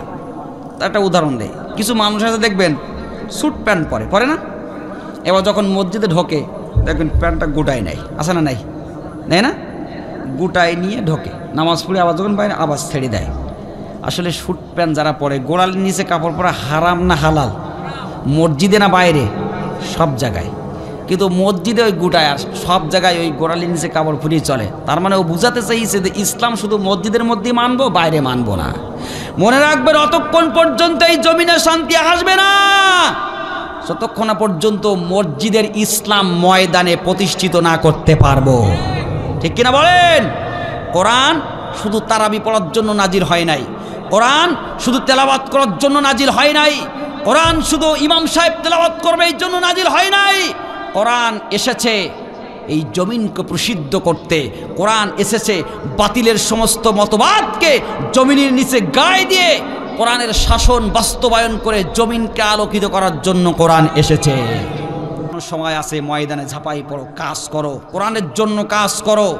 এই জমিন যদি সৎ মানুষের হাতে নেতৃত্ব না দিতে পারো, আগামী প্রজন্ম বড় খারাপ হয়ে যাবে। মনে রাখবা, তোমার মা, তোমার বোন, তোমার স্ত্রীর হাত ধরে টেনে নিয়ে ওরা প্রকাশ্য রাস্তায় ফেলে ওরা হত্যা করবে, ধর্ষণ করবে, কিছুই বলতে পারবা না, কারণ ক্ষমতা ওদের হাতে। এজন্য সময় আছে, মসজিদে বসে বসে জীবানোর সময় আর নেই। এখন চেষ্টা করতে হবে কোরআন জমিনে কিভাবে প্রতিষ্ঠিত করা যায়, সৎ মানুষের কাছে দেশের রাজত্ব তুলে দেওয়া যায়, এই চেষ্টা করতে হবে, এই সংগ্রাম করতে হবে।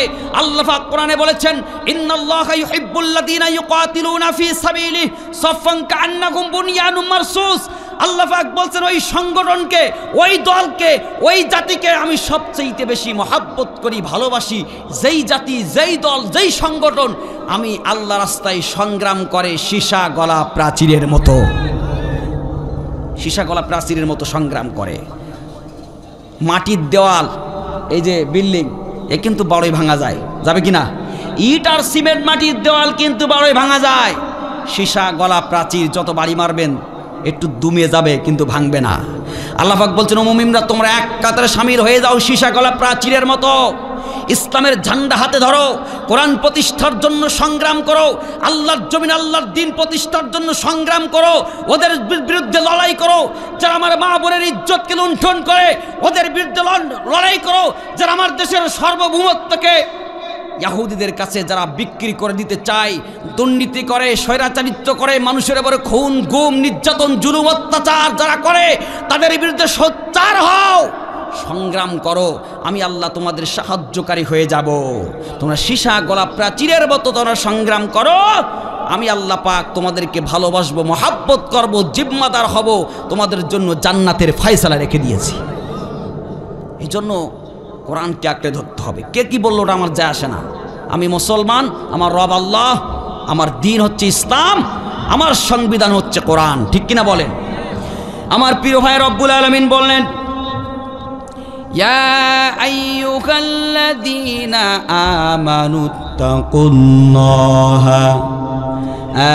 আমানুত্তাকুল্লাহা হাক্কা তুকাতিহি ওয়ালা তামুতুন্না ইল্লা ওয়া আনতুম মুসলিমুন। রব্বুল আলামিন বলেন, ইয়া আইয়ুহাল্লাযীনা আমানুত্তাকুল্লাহা, ঈমানদারগণ তোমরা তাকওয়া অর্জন করো। আমানুত্তাকুল্লাহা হাক্কা তুকাতিহি, তোমরা আল্লাহকে ভয় করো, ভয় করার মতো করো। ওয়ালা তামুতুন্না ইল্লা ওয়া আনতুম মুসলিমুন, এবং মুসলমান না হয়ে যেন কবরে এসো না। আল্লাহ পাক বলছেন, মুসলমান না হয়ে কবরে এসো না। ও মুসলমান, মুসলমান বলে যদি দাবি করতে চাও, তাহলে আল্লাহ রাস্তায় সংগ্রাম করার দরকার আছে না নাই? সাহাবায়ে কেরাম সংগ্রাম করেছেন, জান দিয়ে, মাল দিয়ে সংগ্রাম করেছেন। কেমন সংগ্রাম করেছেন? ছোট্ট একটা উদাহরণ দিচ্ছি, কষ্ট হবে না তো? আমি আলোচনার বেশি দীর্ঘায়ু করব না, খুব তাড়াতাড়ি শেষ করে দেব। ছোট্ট একটা উদাহরণ দিয়ে, যেহেতু আগামীকালকে আবারও আছে না, ভালো করে খেয়াল করেন। সাহাবাদের ইসলামের জন্য ভূমিকা কেমন ছিল? হযরতে সাদ সাহাবী রাদিয়াল্লাহু তাআলা আনহু, তিনি নবীজির হুজরাখানার পাশে বসে কাঁদতেছেন। নবীজির কি হুজরাখানার পাশে বসে কাঁদতেছেন। তাদের সংগ্রামটা কেমন ছিল, ইসলামের জন্য ভূমিকা কেমন ছিল? ছোট্ট একটা উদাহরণ দিই। নবীজি হঠাৎ করে ঘরের থেকে বাইরে বলতেছে, সাদ তুমি কাঁদতেছো কেন, কি হয়েছে? তো তখন সাদ বলতেছে, ইয়া রাসূলুল্লাহ, দীর্ঘ 9টা মাস আমি ইসলাম গ্রহণ করেছি। ইয়া রাসূলুল্লাহ, দীর্ঘ 9টা মাস আমি ইসলাম গ্রহণ করেছি। মক্কার অলিতে গলিতে আমি ঘুরলাম, কিন্তু আমি কালো, কুৎসিত বলে, অসুন্দর বলে কেউ আমার সাথে মেয়ে বিয়ে দিতে চায় না। ইয়া রাসূলুল্লাহ, আমি আশঙ্কায় আছি কিয়ামতের দিন বিবাহ নামক একটা সুন্নাতকে আমি এখনো পর্যন্ত আদায় করতে পারলাম না। ইয়া রাসূলুল্লাহ, কিয়ামতের দিন আপনি আমার সুপারিশ করবেন কিনা?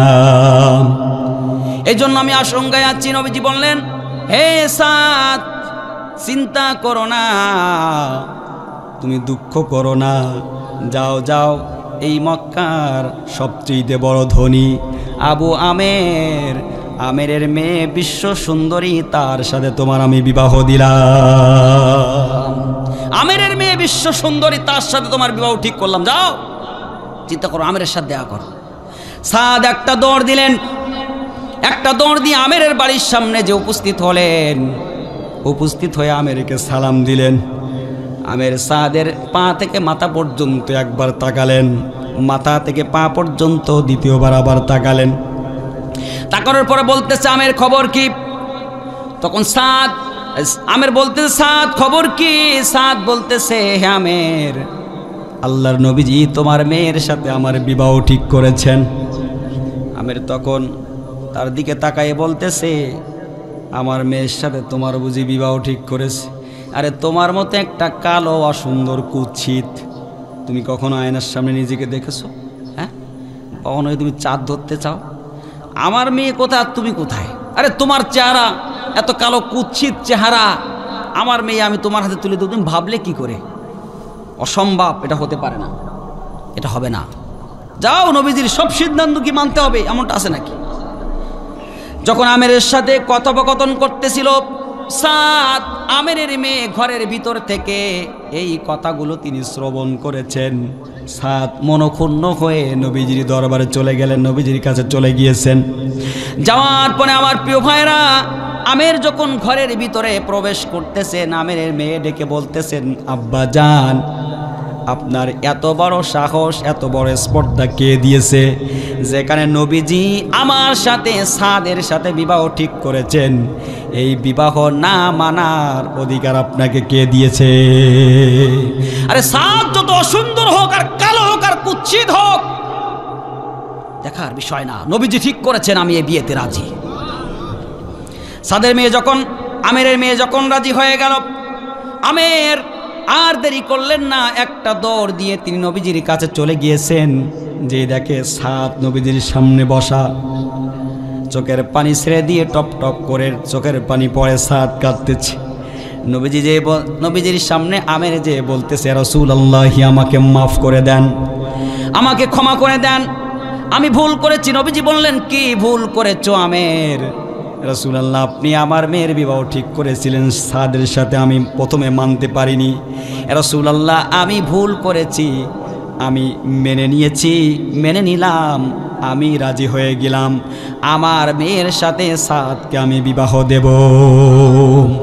নবীজি খুশি হয়ে গেলেন। নবীজি আমেরের মাথায় হাত বুলাই দিলেন, সাদের মাথায় সান্ত্বনা দিয়ে হাত বুলাই দিলেন, যাও যাও যাও, হে সাদ বিবাহ করে নাও। সাদ বিবাহ করবে, সাদের কাছে একটি টাকাও নাই, মোহরান আদায় করবে কি করে, চিন্তা করতেছে গরিব। এখন হজরতে ওমর রাদিয়াল্লাহু তাআলা আনহু বলতেছে সাদ খবর কি? বলতেছে আমার কাছে তো কিচ্ছু নাই। এবার হজরতে আবু হুরায়রা বললেন একটা কাজ করা যাইতে পারে কি? বলে আমরা সবাই মিলে টাকা চাঁদা তুলে, টাকা তুলে আমরা সাদকে হাদিয়া দিই। সবাই যখন টাকা দিল 650 দিরহাম হয়েছে, সুবহানাল্লাহ, 650 দিরহাম হলো। এই 650 দিরহাম সাদকে হাদিয়া দিল। দিয়ে আবু হুরায়রা মুস্কি হাসি দিয়ে বলতেছে যাও, তাড়াতাড়ি যাও, নববধূর জন্য কিছু কিনে নিয়ে এসো, বাসর ঘর সাজাও, এই রাত তো তোমার, আগামীকালকের রাত তো তোমার বাসরের রাত, যাও, দেরি করো না, যাও, তোমার টাকার ব্যবস্থা হয়ে চলে যাও। সাদ খুশি হয়ে একটা দৌড় দিলেন বাজারে, বাসর ঘরের সরঞ্জামাদি কিনে বাড়াই দিলেন। বাসর ঘর সাজানো হচ্ছে, সাদ স্ত্রীর জন্য উপহার উপঢৌকন কিনতেছেন। এমন সময় দোকানের সামনে খুশি হয়ে তিনি ওরা কিনতেছেন। এমন সময় দূর থেকে কে যেন আওয়াজ করে বললেন যুদ্ধের ময়দানে যাওয়া লাগবে, আল্লাহর জমিনে আল্লাহর দিন বাস্তবায়ন করার জন্য যুদ্ধ করতে হবে কাফেরদের বিরুদ্ধে। এই যখন এই আওয়াজ আসলো, এই সংকেত আসলো, ভেসে আসলো সাদের কর্ণে কহরে, সাদ থমকে দাঁড়ায় যে স্ত্রীর জন্য যে উপহারগুলো কিনেছিলেন ওইগুলো দোকানে ফিরাই দিয়ে সাথে সাথে ওই টাকাটা ব্যাগ নিয়ে তিনি যুদ্ধের সরঞ্জামাদি কিনলেন, অস্ত্র কিনলেন, ঢাল কিনলেন, যুদ্ধের যা কিছু প্রয়োজন সব কিছু কিনে সাত মুহূর্তের মধ্যেই প্রাণের স্ত্রীকে ভুলে গেলেন, বাসর ঘর ভুলে গেলেন। সাদ একটা দৌড়ে যে তিনি যুদ্ধের ময়দানে, মাঠের ভিতরে ময়দানে যে যুদ্ধ করা শুরু করে দিলেন। সারাটা রাত সাদ যুদ্ধ করলেন। যুদ্ধ করতে করতে ভোরবেলা সাদকে শহীদ করে দেওয়া হলো। সকালবেলা নবীজি হযরতে লুবাবা রাদিয়াল্লাহু তাআলা আনহুকে নিয়ে নবীজি যুদ্ধময় এলাকা পর্যবেক্ষণ করার জন্য গেলেন। নবীজি এদিকে ওদিকে তাকাই, বারবার তাকাইতেছে। নবীজি একজনকে খুঁজতেছেন। লুবাবা জিজ্ঞাসা করে, ইয়া রাসূলুল্লাহ, কি খুঁজতেছেন, কাকে খুঁজতেছেন? নবীজি বলতেছেন, লুবাবা রে, সবাইকে দেখতেছি কিন্তু আমি একজনকে এখনো দেখতে পাইনি। লুবাবা হঠাৎ করে দূরে লক্ষ্য করে দেখে একজনের লাশ বুট করে শোয়ানো, ধর থেকে কল্লাটা আলাদা করা, ভুটে শুয়ে আছে, পড়ে আছে। কাছে যে লুবাবা যখন লাশটা চিৎ করলেন, তাকাই দেখে ওই ব্যক্তি আর কেউ নয়, আল্লাহর নবীর প্রিয় সাহাবী হযরতে সাদের লাশ। লুবাবা নবীজিকে ডাক দিলেন, নবীজি, ইয়া রাসূলুল্লাহ, আপনার প্রিয় সাদকে পেয়ে গেছি। নবীজি সাদের পাশে যে সাদের চেহারার দিকে তাকায় নবীজি চোখের পানি ছেড়ে দিয়ে নবীজি টপ টপ করে চোখের পানিগুলো দাড়ি মোবারক ভিজে ভিজে পড়ে। নবীজি কাঁদে আর বলে, আল্লাহ, ও আল্লাহ, আমার সাদ তোমাকে খুশি করার জন্য তোমার রাস্তায় জীবন দিয়েছেন। লুবাবা তাকায় দেখে নবীজি সাদের চেহারার দিকে তাকায় কাঁদে। কাঁদতে কাঁদতে হঠাৎ করে নবীজি আসমানের দিকে তাকালেন। আসমানের দিকে তাকাইয়ে নবীজি একটা মুস্কি হাসি দিয়ে আবার চক্ষুটাকে নিম্নগামী করলেন। এবার লুবাবা জিজ্ঞাসা করলেন, নবীজি, এমন দৃশ্য তো আমরা কখনো দেখি নাই। ইয়া রাসূলুল্লাহ, প্রথমে আপনি সাদের চেহারার দিকে তাকাইয়ে কাঁদলেন, এরপরে আপনি আসমানের দিকে তাকালেন, মুস্কি হাসি দিলেন, তারপরে চক্ষুটাকে আপনি নিম্নগামী করলেন, কারণটা কি? নবীজি বললেন, লুবাবা রে, গতকালকে রাত ছিল আমার সাদের বাসর সজ্জার রাত, ফুল সজ্জার রাত। সুন্দরী স্ত্রী, এই মক্কার সবচেয়ে সুন্দরী নারী সাদের সাথে বিবাহ দিলাম। ওই সুন্দরী প্রিয়তমা স্ত্রীর জন্য আমার সাদ বাজারে গিয়েছিল উপহার কেনার জন্য। যখনই তার কানে ভেসে আসলো আল্লাহর জমিনে আল্লাহর দ্বীন বাস্তবায়ন করার জন্য যাওয়া লাগবে, আমার সাদ সব কিছু ছেড়ে ভুলে গিয়ে ওই টাকা দিয়ে আমার সাদ যুদ্ধের সরঞ্জামাদি কিনে জমিনে ঝাঁপাই পড়েছে।